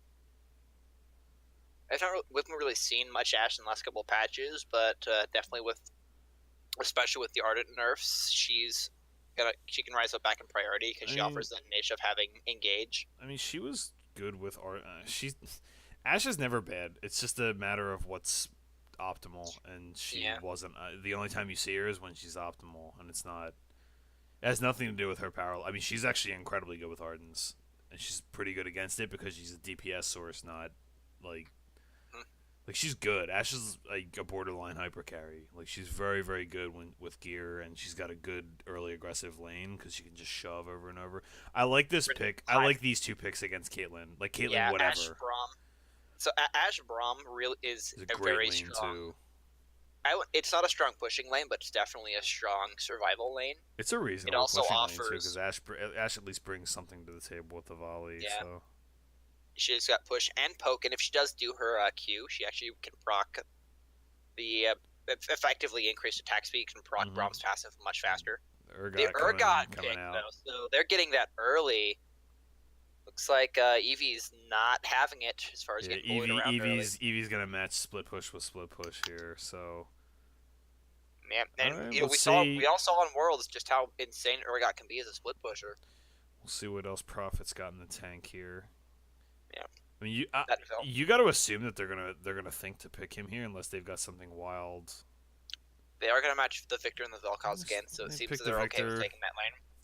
The same matchup as before. Perfectly I would reasonable. ban Janna or Lulu here. Preferably, I would ban Lulu. I just think giving a Lulu to Caitlyn, especially when you have a Braum, is just not worth it. She's too much of a lane bully as a support. You could take out the hard engaged junglers here would be a good choice too, because if you take out the engaged junglers, there's a lack of CC, and then you're gonna suddenly force Ziggy onto like an Alistar or a Thresh or Leona, and Braum is exceptional against all of those. So yeah, that is the Renekton ban though. So Urgot still despite the Urgot, they're still respecting the Renekton. Well, all right. So Urgot struggles with top laners that do damage to him. Like top laners that can get in and mess you up, he struggles against. He kind of just he's AD Rumble. Like that's exactly what he is. He shoves early. He can bully tanks out because he does more damage, but he's durable enough to deal with them. That is a Blitzcrank ban though, so they are. I don't know why you ban Blitz again. Yeah, Braum, but anyway, I would get rid of either the Janna or the Lulu as much as Braum can handle them. Yeah, I mean, I'm not sure what Oninukin's entire pool looks like, but if you went and just took like the two best engaged junglers off the table for him, they've got like no engage right now, and you could force Ziggy onto something. Yep, they do ban the Zac though, so they are going to respect that. I would. It does look like, since they have first pick here rented, I would pick the Sejuani blind. Yeah, because it's the best engage. Yeah, it's the best engage. Oh, Sedge or Gragas, I guess, but Gragas, even Maokai blind, and then take. I think Sedge Victor is so good though. That is a Jax hover. Yeah, that is a Jax hover. That could be Jax jungle. Don't rule that out. Yeah, it is technically a flex. I think most people play it in top lane. Yeah, I would assume it's going top because it's gonna play into Urgot. Now, Jax Urgot. I actually know a tiny bit about this matchup. I think Jax can do okay with his counter strike, but so Urgot typically struggles with damage dealers getting onto him, but Jax is very, very linear in the way that he does that, and it's not very flexible, and it's gated by cooldowns, right? So because of that, Urgot can prep a lot of his abilities and just respond. Does take that. Speaking of Gragas, Hellkites does pick that up, so that is actually a very powerful tool to separate the fight. Yeah, that is. I kind of like the Sedge better, both against. I mean, because Gragas is a little bit less good against Braum, but also it's kind of a Nambo with Vel'Koz also. So and that's actually what I didn't expect. I thought they would take the Janna there for the disengage, especially with Jax now being in factor. I like this Taric with pick the potential a lot. for the Sejuani, but the Taric does pretty much the same thing. It's the male Janna. I really like this Taric pick. Taric's really, really good against dive. He's also good with the dive too. And he's good with dive as well. Yeah, exactly. He empowers Urgot to get in. And he's really, really good if you have a lane that can't bully him out, right? I mean, Braum Ashe is a good lane, but it's not like a hard, crazy bully lane or anything like that. Looks like we do have a proxy. Yeah, Kali's something. I'm just not sure what. I'll find out. Proxy pick of Kali is Nocturne. Okay. Oh. Spicy meatball. We're getting a little bit of Colors of Worlds here, right? A little bit of group stage. I do think Nocturne is Nocturne's been on the cusp for pretty much this whole season. I think of him as like baby Rengar, right? I think Kind of he's does. better than Rengar right now. It's level 6 Thunderlords, like level 6, half item Thunderlord's Nocturne is actually like crazy, crazy good. Like you should just kill someone at 6 every single time. Yeah, And it's you not a should. lot of counterplay to it, so It should be. It'll be entirely based on how fast they can get him to 6. I don't think they're willing to try quite as insane a strategy as what Gam did and what Gam did in their one Nocturne game. But yeah.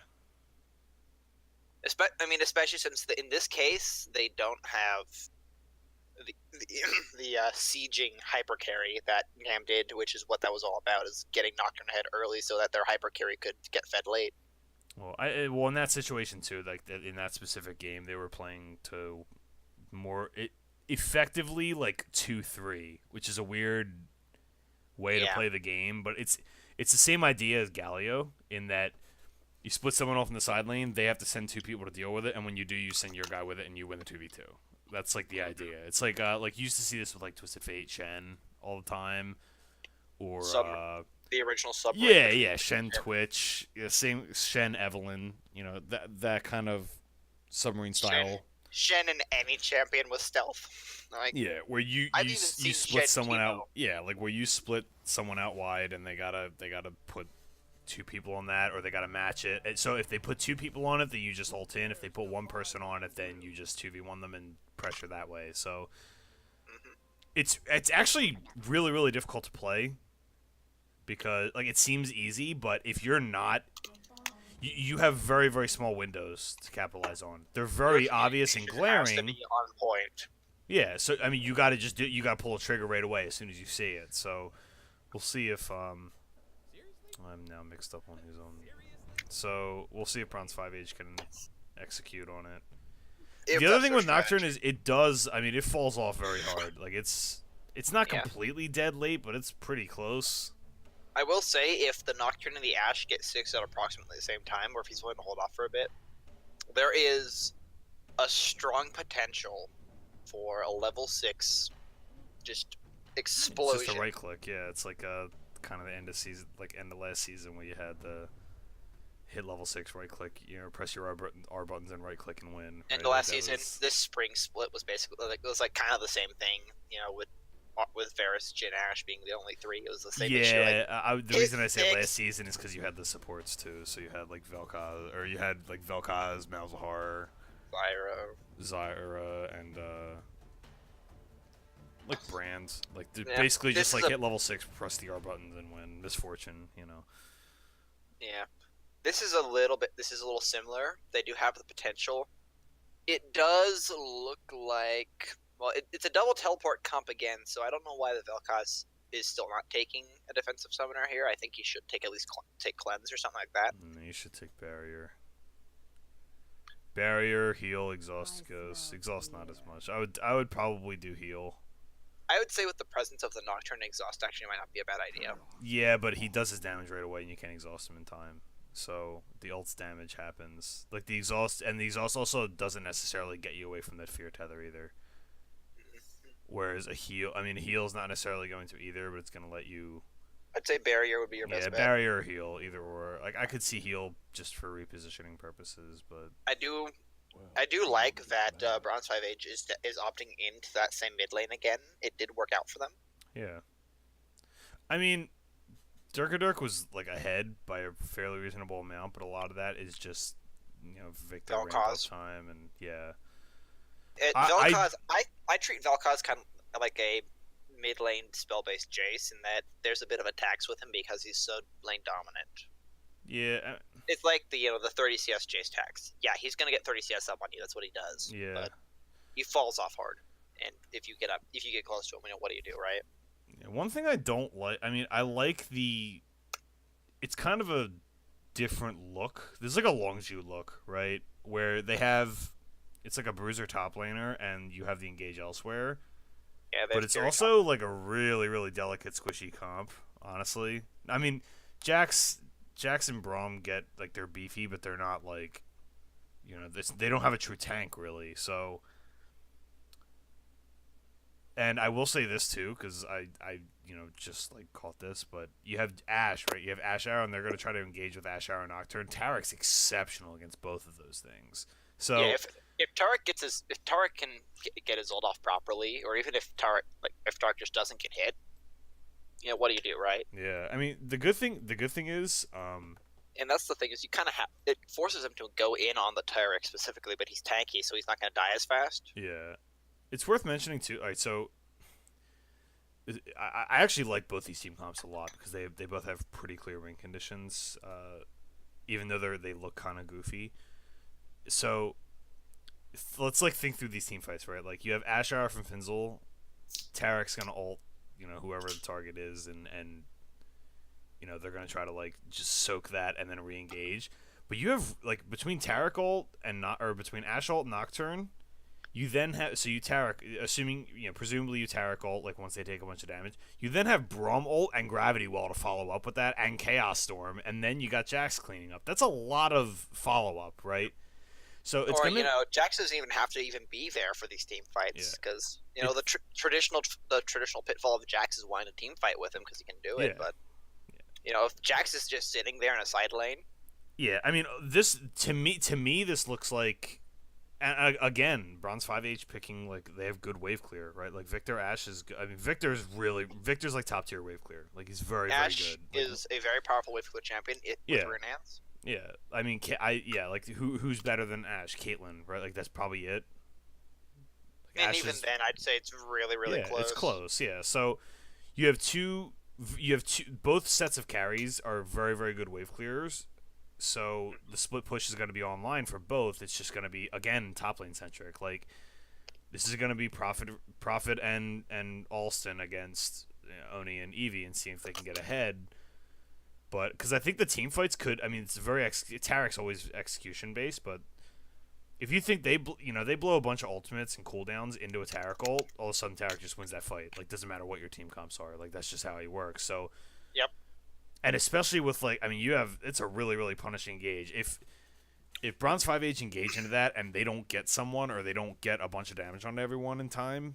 Like, they have a Gragas. They can belly bump ult one person back, clean that one person up, and then they're off to the races after that, right? Yeah, especially if Urgot's there. Yeah, I was just gonna say exactly. Flash in, ult the guy that got pulled in there in the middle of the enemy team. What do you do? Because now this is massive fear. So that's a setup for Caitlyn. Tarek gets to do whatever he wants, and Vel'Koz is just sitting in the back line lasering. Yeah, it's pretty interesting. It's really, really difficult in a draft to match a 1-3-1 like potential 1-3-1 strategy with, and I'm not saying that Crimson Hellkites are matching because I mean Nocturne Jax is gonna beat whatever, right? Yeah. So I'm not saying they're matching it, but it can kind of hang, and they didn't fully commit to like a front to back 2-core either, even though that's kind of what this looks like, right? It's kind of like an adjusted 2-core, so. This is that situation where they have enough tankiness on their top lane to play as a 2-core. I will give that credit to last game. Jarvan is tanky enough to function in that role, as is Jax.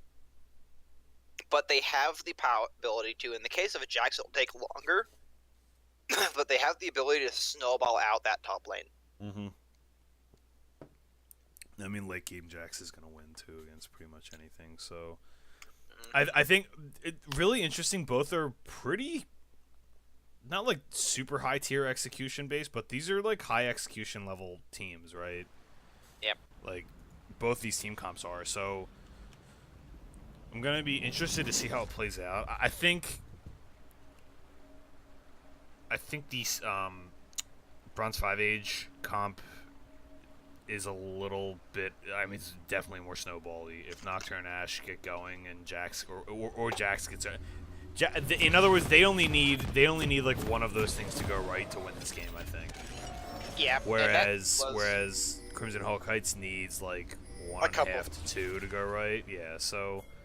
Well, for one thing, they cannot afford their bottom lane can't afford to get super far behind here. Yeah. Braum will naturally out-tank the Tarek early, and late game, that shield will just be critical for everything. It's like, Stops the You know, dog assault, which is huge. So yeah, I don't remember if they ever did the thing with Urgot's ultimate or ever removed that for Braum as well. oh, I don't actually know. I think that was as intended, if I remember right. Yeah, it wasn't intended, but I know there was some complaints about it. This time, Crimson Hellkites grouping up in their own jungle, so they might be expecting an invade here. Hellkites, Bronze 5H grouping up in their jungle. Both of these Hellkites actually have really good level spreading ones. out. Both of these comps have really good level ones because Ash Braum is really, really good level 1. Braum is one of the best level 1s in the game. And Tarek is pretty good as well, so... Yeah, Hellkites do get some vision down, but nobody quite engages yet. No one's in vision. Yeah, they're just gonna back off here. Yet. Who do you like for this game? For this game? Yeah, who do you think takes this one?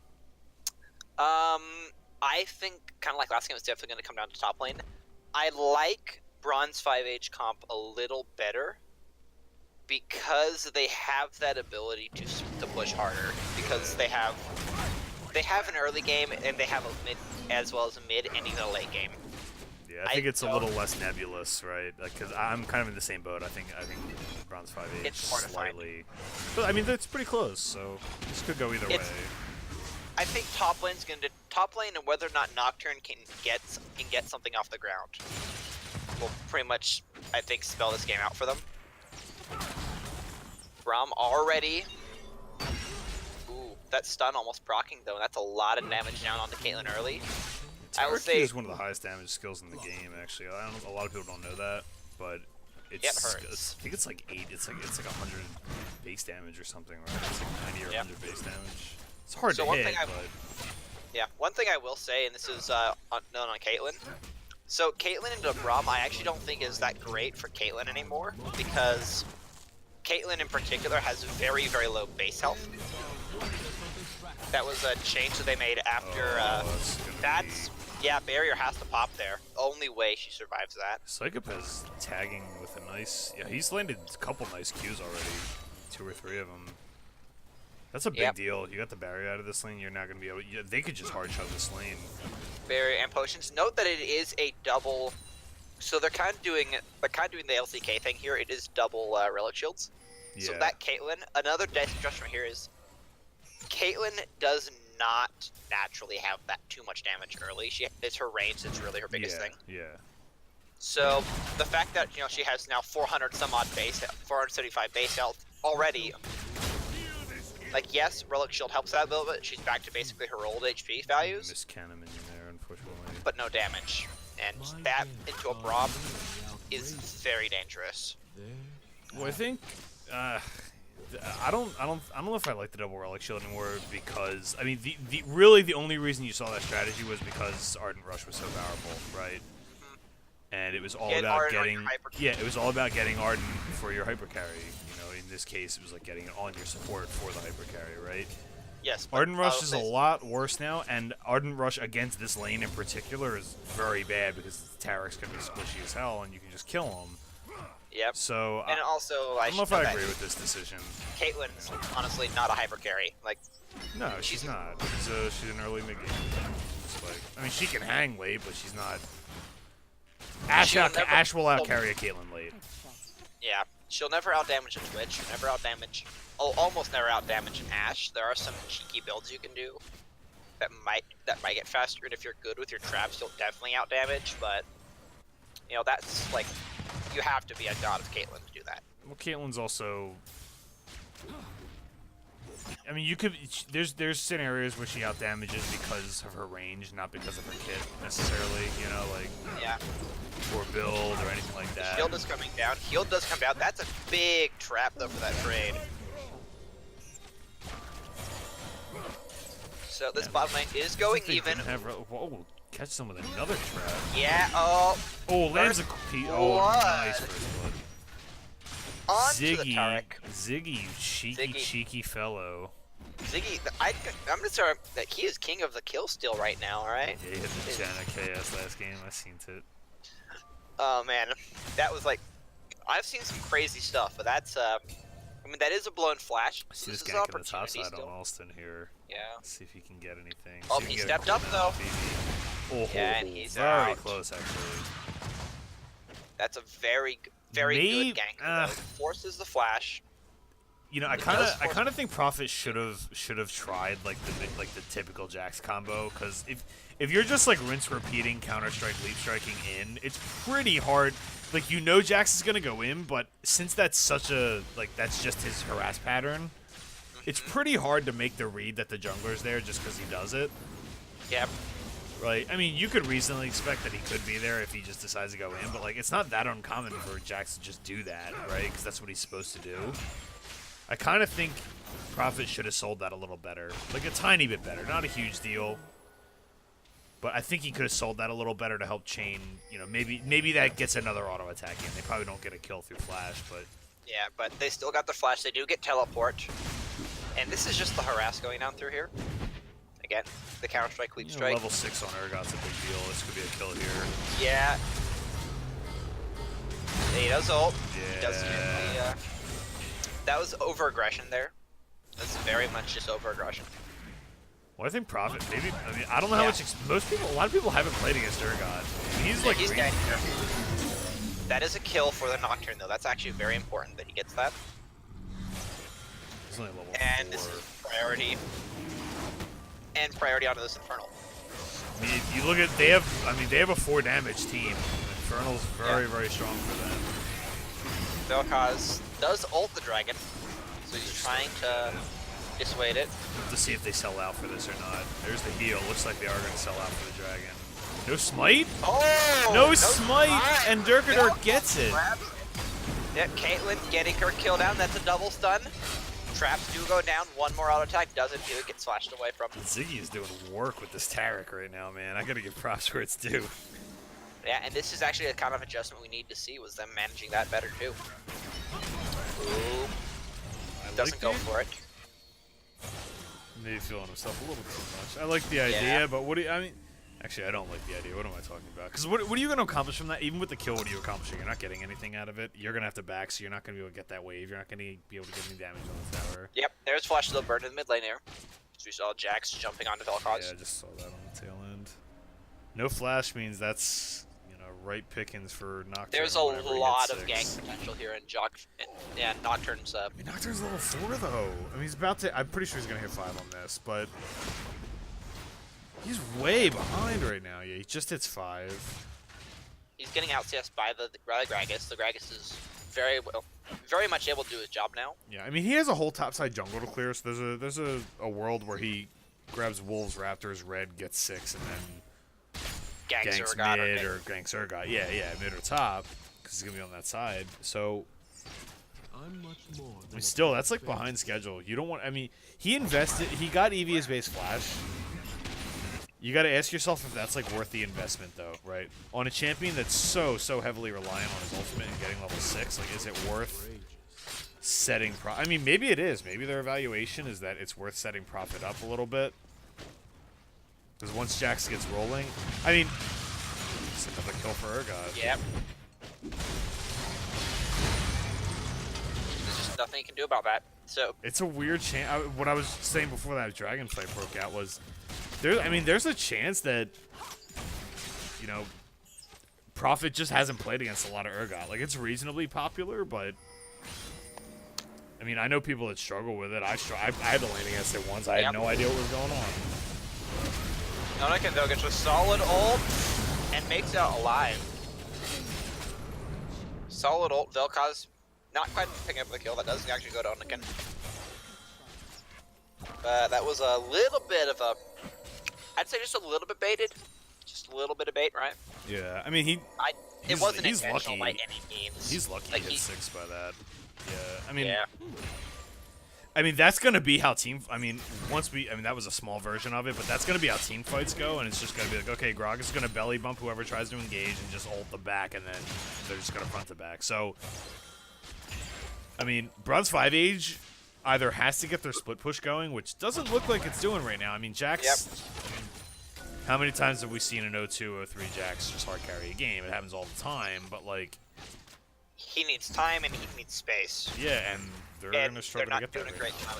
And yeah, Nocturne's not particularly great at that. Like, he's good at causing chaos, but, like, if that chaos is resulting in kills for the other team, like, you're losing money to buy time for your jacks, which is like not the way you want to set up a split push, right? You want to go even on money to not.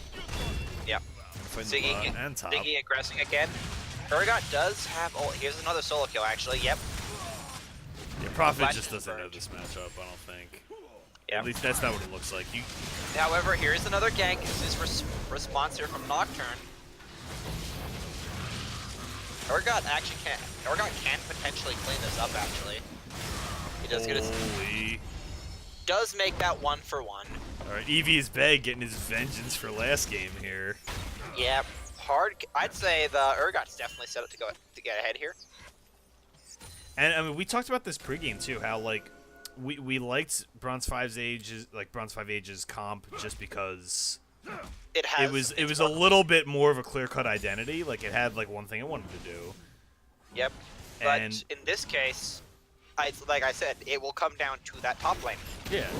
And we both said it too, because it's like if you, it's not that Crimson Hellkites comp was, worse. Like being versatile is like, that's something too, but it was a little bit, slightly more execution based. So. Yep. And in this case, they had the execution to do it. He was way over. Yeah, Brom's caught out. He's not gonna die for it. That is first turret, mid turret though. That is important to note here, because that Gragas is a ganking juggler, unlike Nocturne. That mid turret going down means that Gragas has just free reign to visit top lane or bot lane whenever he wants. Yeah, not exactly easy to take first tower against a Victor either. Just really poor wave management. I mean, there's been a lot of skirmishing and fighting already in this game. It's 10 kills in 12 minutes, which is, intense. It's not really that intense considering some of the things you see. No flash, Dirk. You can't be up that far with a Nocturne on the map, man. And by no means are they out of this. They are 3,000 gold behind, more or less.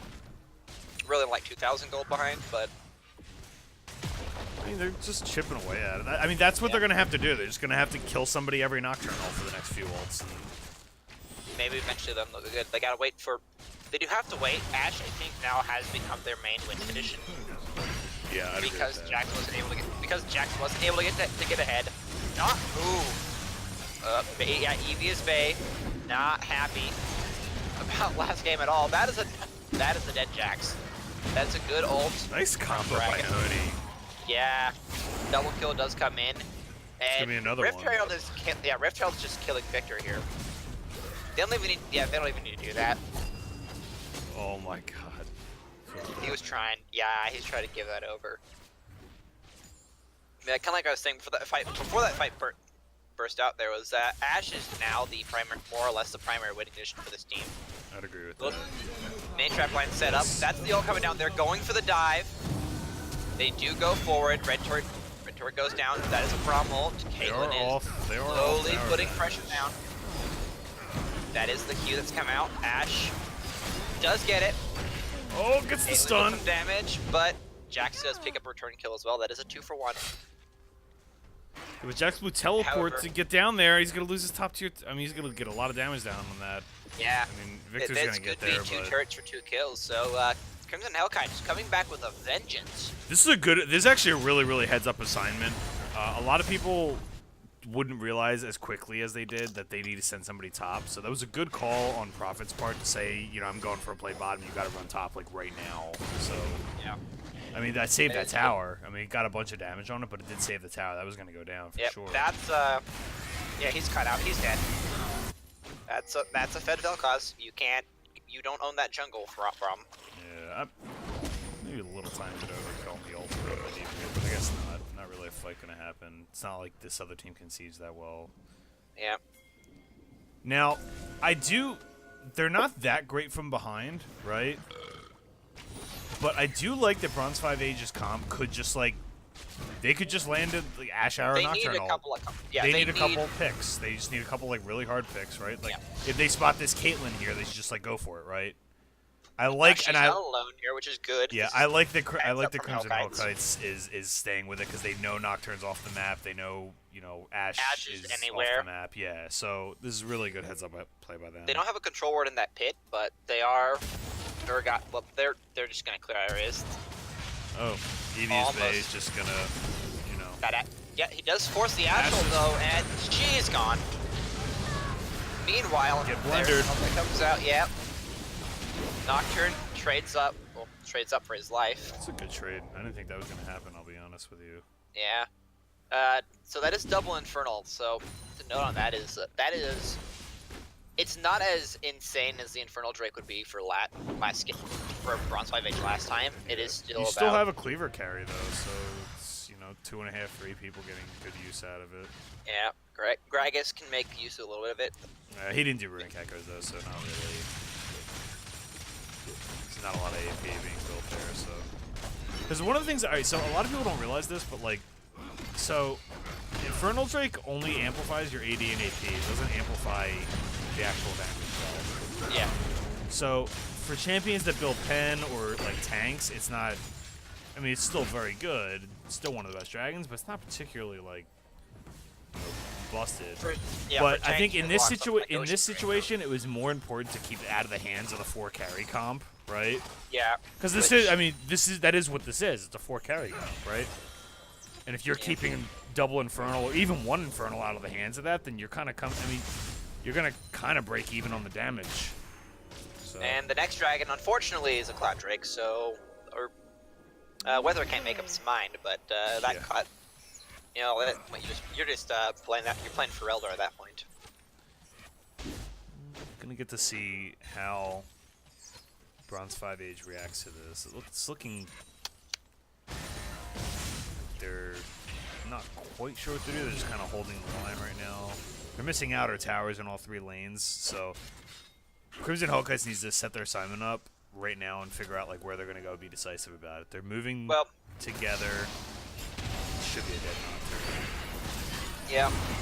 And this is kind of one thing to note is Hellkites did the one thing with Caitlyn couldn't, and that's that they got her out of her lane early. Yeah.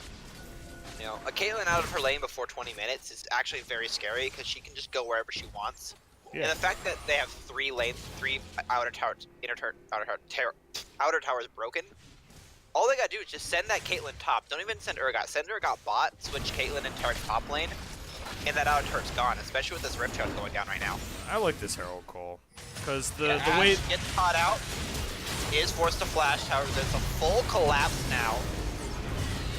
Full collapse now. Urgot will die for it, but that is Urgot for Rift Herald. Shutdown gold does go on to Jax. I don't think he needed to do that. He's maybe feeling himself a little bit at 7-1. Yeah, but I think alright, so worth it for the Rift Herald here. This does get them even more capability to just push. They can kind of do a pseudo 1-3-1 with Herald in another lane. Yeah, I do actually like. Most teams wouldn't go for that Herald call there. Like they would try to siege up with Caitlyn. I think the Herald call was like 100% right. Like. You have good enough wave clear with Ashe and Victor on the other team, even though they're behind. It's good enough wave clear at this point that it's gonna be tough to, just like walk up to a tower. Arrow does get called, not disrupted. Vel'Koz's ult comes down. Braum dies first. That doesn't help to keep that minion alive. Siege is coming down on this outer tower. Outer tower does go down. Now they're going in for the further engage. Flash is already burnt. Ashe, half health gone. The ult does come. Tarek ult does come down. They're diving again. That Herald's still beating away on the outer tower. Tarek, Ziggy's going in. Victor caught out. He's no waste getting out of this. He does go down. Herald survives. 2 of them. They are breaking the base at 19 minutes. Herald's gonna actually be able to get a charge here off on Nexus Tower. They might be able to take 1 Nexus Tower. That he does give away his life for it. Yep, Herald will go down right about now. Braum does go first. Jax jumps in and immediately explodes. Now they can actually end this. Yep. Herald now dies. We don't get to see Dancing Rift Shot this game. They're putting damage down onto that Nexus Tower. It's about at a quarter health. It is going down now. They're engaging once more. Nocturne goes to the back line, doesn't get his kill. He gets destroyed by Ziggy. Picks up that, taking credit for that one. Gragas taking out Braum once more. Now they're just last sitting on the Nexus here. Crimson Hellkite ending this game. Wow. Vel'Koz zoning ult. That is shut down gold. There's flash spurned as they get a flash. That's a 20-minute victory. Wow. You want to talk about a different game? Jeez. So if the last game was like, the classic LPL game. This was Korea. Yeah, this was Longju right here. Yeah, This was this their blew style up. of play. Wow. I mean, all right. So I assumed there was like an outside chance they get inhibitor. I didn't think there was any chance in the universe they'd end the game. But that Tarek dive.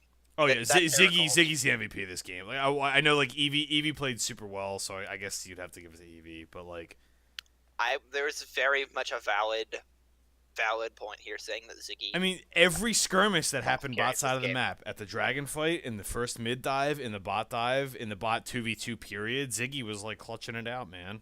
Yeah, the stuns were critical. The Tarek ultimates were just. Yeah, Ziggy like almost single-handedly won like the other four of the like the other half of the map, like the other 80% of the game, right? Eevee did his job and took over. But wow, I mean, Ziggy, man, what Ziggy a blowout! set him up. Ziggy set them up pretty hard there. So let's take a look at some graphs here. Yeah, I was gonna say, it's a short game, so the numbers are definitely low, but definitely, Eevee was set up for it there. I can't believe that ended that fast, but hey. Yeah, I mean, there's not really much more to say in that. As far as like adjustments, I think Hellkites did make the right adjustment there. Yeah. Also, just the point here on like how critical Ziggy was to that game. 7,889 points of healing. Oh yeah. He out-healed a Gragas. You know what people don't realize? Like, if you're all five just wailing on something like a Baron, or like you're just in a team fight where you're not, the Tarek's not dying and they're just able to keep resetting that, it's a lot of healing. Like, he turns into Soraka really fast. Like, he's the male Janna. That's what I say. Yeah. Good call. And here's another fun stat for you from this game. So Gragas took 16,318 damage. Nocturne took 16,161 damage. Except Nocturne, that's like 5 deaths. Died. Every time he got, just for damage dealt here. And if we're going to look at damage dealt to champions, Urgot destroyed everyone. Yeah, Urgot did twice any other two players, pretty much. I think, alright, so we did see the Urgot ban last game. So maybe this is just something Eevee's got. But to me, it didn't look it was. I mean, he looked comfortable on it, but it looked more to me like Prophet just had no idea. So this could be something that like this is just like reps. Yeah, like this is just reps. Like I mean, we saw Prophet just absolutely dumpster last game. We saw Eevee just absolutely dumpster this game. Like maybe that's just these two top laners, right? Like maybe they're old Huni, where it's just like the most feast or famine thing, but. I do think in this case a big benefit was the fact that Urgot had the better supportive jungler. Yeah, I'd agree with that. I mean, that 2v2 early, like pre-6, they win that 2v2 every time. I didn't like... Alright, so let's do like a little like theoretical, and then I'm actually going to close this cast up and hit the hay.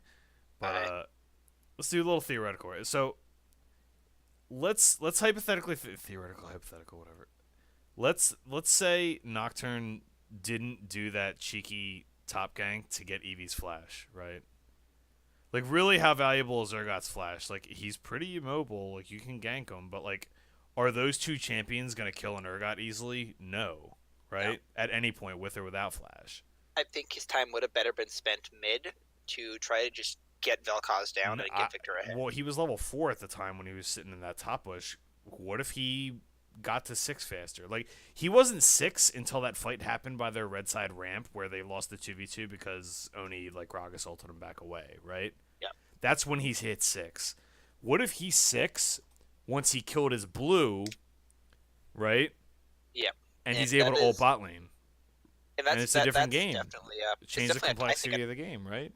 I think it's a time management thing there. If he was more aware of the speed of which, because, like, I'll say this, in the one example we have this year of Nocturne working in competitive play, they had him hit level 6 at 4 minutes. Yeah, you got a bum rush level 6, so they gave him they literally leashed his entire red side and blue side to him. Yeah. Like, that is what they had to do to make that champion viable in that environment. They had to get him to level 6 so ridiculously fast that it's like inconceivable that he'd get it there. Yeah. And I don't think that happened. I don't think that that's mandatory at this level of Yeah, play. I'd agree with that. It's not But it mandatory, wasn't. but But you still need to just for the first 15 minutes of the game, or the first night of that, the first 10 minutes of the game, Nocturne is like a freaking Yi. He farms, he farms, he farms. He never comes out of that jungle until he's ready to press R. yeah, you know what Nocturne is, Nocturne's George Foreman, right? He's the boxer that throws one giant haymaker punch, right? Mm-hmm. Like you need to make your ults count, right? People think of old Twisted Fate, right? Where it's if you don't get anything on your first two ults, then you're probably losing that game, right? Nocturne, it's so important to get something on that first ult, and you have so much of the power of your kit is baked into your ultimate, and so little the rest of your kit doesn't do anything, right? So I think that's kind of why he's definitely considered not necessarily super great for competitive plays, because of that all his power budget into that one spot. Yeah, and it's super linear, and you gotta this is another. I mean, we talked about a lot last game, but this is another win condition thing, right? It's in this you case, gotta not next they next level themselves, right? Where they were okay, if Jax gets ahead, then he can win. So they were all right, let's invest time in Jax top lane, right? Not an unreasonable thought process, but it is an unreasonable thought process when your jungler needs to rush 6, right? Or isn't really a great say he had the Gragas there or the Jarvan, they get the flash. It's the same impact, right? Because they're gonna get the flash in the exact scenario that they had there. They're gonna get the flash regardless, right? Whether they're playing a ganking champ or not. So if that's gonna happen, and I asked the question again, you got to evaluate your win conditions and look at what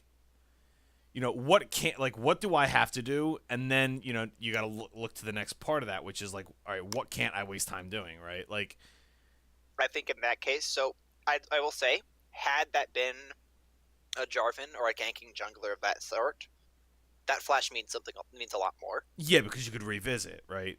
Yeah. But if you're level 4, level 4 Nocturne, you get the flash. It's okay, you're gonna be 6 probably before the flash is back up. But now you're pigeonholed into this 1 minute window where you have to go back top for that 1 minute in that time, right? So and they know it, and they know that too. Yeah, and then even then, you're not. I mean, like I said, it's really hard to kill an Urgot with those two champions, right? Urgot's probably gonna 1-for-1. Which if you dive him. He did. We saw him do it multiple times. Yeah. Urgot's the king of the 1-for-1 trade. Yeah, so it's just situational analysis too. Step number 1 is Nocturne needs to rush 6. Step number 2 is how profitable really is ganking top, and you gotta lay these out, right? It's important to get Jax ahead. That everybody will agree with that, right? But, but at the same time, Jax also doesn't need to get ahead, because in isolated matchups over time he just wins them anyway. So yeah, he's a scaler. Yeah, you gotta lay your priorities out where, and I actually don't dislike this comp. The idea I mean, you have the great wave clearing 3 with the and good anti-dive 3 with the Victor, the Ashe, and the Braum. I like that, and in theory, you're 1-3-1ing with Nocturne and Jax, or you're 3-2ing and sending, just killing whoever is splitting against Jax and then taking a tower, right, or something. I like this comp. It is the Gigabyte Marines Nocturne comp, right? And is Nocturne, when we used to see Nocturne all the time, this is exactly how you'd play it, right? But you'd gotta give him the support he needs to be able to do his job. So yeah, exactly. And this was just you have there were two good thoughts in mind, and they just chose the one that was less good, right? The good thought is get Jax ahead. Okay, good, reasonable thought. And the other separate thought is get Nocturne ahead. You just need to realize that getting Nocturne ahead is a lot more important than getting the Jax ahead, right? Mm-hmm. Because Nocturne doesn't, unlike Jax can still sort of function and can come back and scale. Nocturne just does nothing if you're not using his ult and snowballing the game. So that was good. That was interesting. The first game kind of shouldn't have been back and forth, but it was, because Yeah, like I said, it was that fight more mind. Yeah. See champion, kill champion mindset. I will say that Crimson Hellkites took advantage of an adaptation in the draft. Yeah. I think the Jarvan them banning Jarvan but leaving a thing open, I think definitely like sort of threw Bronze 5 off a little bit. I don't know if that was what they've been practicing with recently or if not. Yeah. And But we also don't know if I mean, this could have just been as simple as Prophet's never played against Urgot. Like, we don't know that. So anyway, I think the big takeaway for both these teams is like, talk about your win conditions and put yourself in situations to enable those. Execute them, yeah. Yeah, like adapt in game, adapt in game, adhere to win conditions when you have them, and prepare at least for the situation which one of your primary win condition doesn't come through. And I think between that, otherwise, I think they looked great. I think Crimson Hellkites showed their resilience in that game too. Because you know what, team fought like monsters in the second one. Yeah, because I will say it right now. After seeing that game, at least with my team, for most of us may have been okay. Most of us might be okay, but after a game like that, there's definitely going to be tilt. Yeah, there will always be tilt after a game like that because they admittedly for that later part of the game got styled on. Yeah, like it's the only way to describe what that Jarvan was doing. In this case, excellent mental resilience and excellent planning as far as what you're going to do and how you're going to execute about it. Because like one thing like you'll kind of notice is they know this about Urgot. You don't help Urgot. Leave him alone. Let him do his thing in lane. He'll live. He'll do his thing. Place your priorities elsewhere when you need them. That's Gragas didn't start helping Urgot until like 20 minutes in. Win conditions. All right, guys. I'm gonna wrap this up. It's been Gelati and Derpnaster with our first cast together, and we're gonna sign off. First games of the season start next week for Advantage League, I believe, across all divisions. Yep. So tune in next time and enjoy the casual and incredibly boosted conversation and analysis by by the two of us. All right, hopefully guys. Including guests. Yeah, good night, maybe good luck. We'll pull another person in. Everybody have a good night.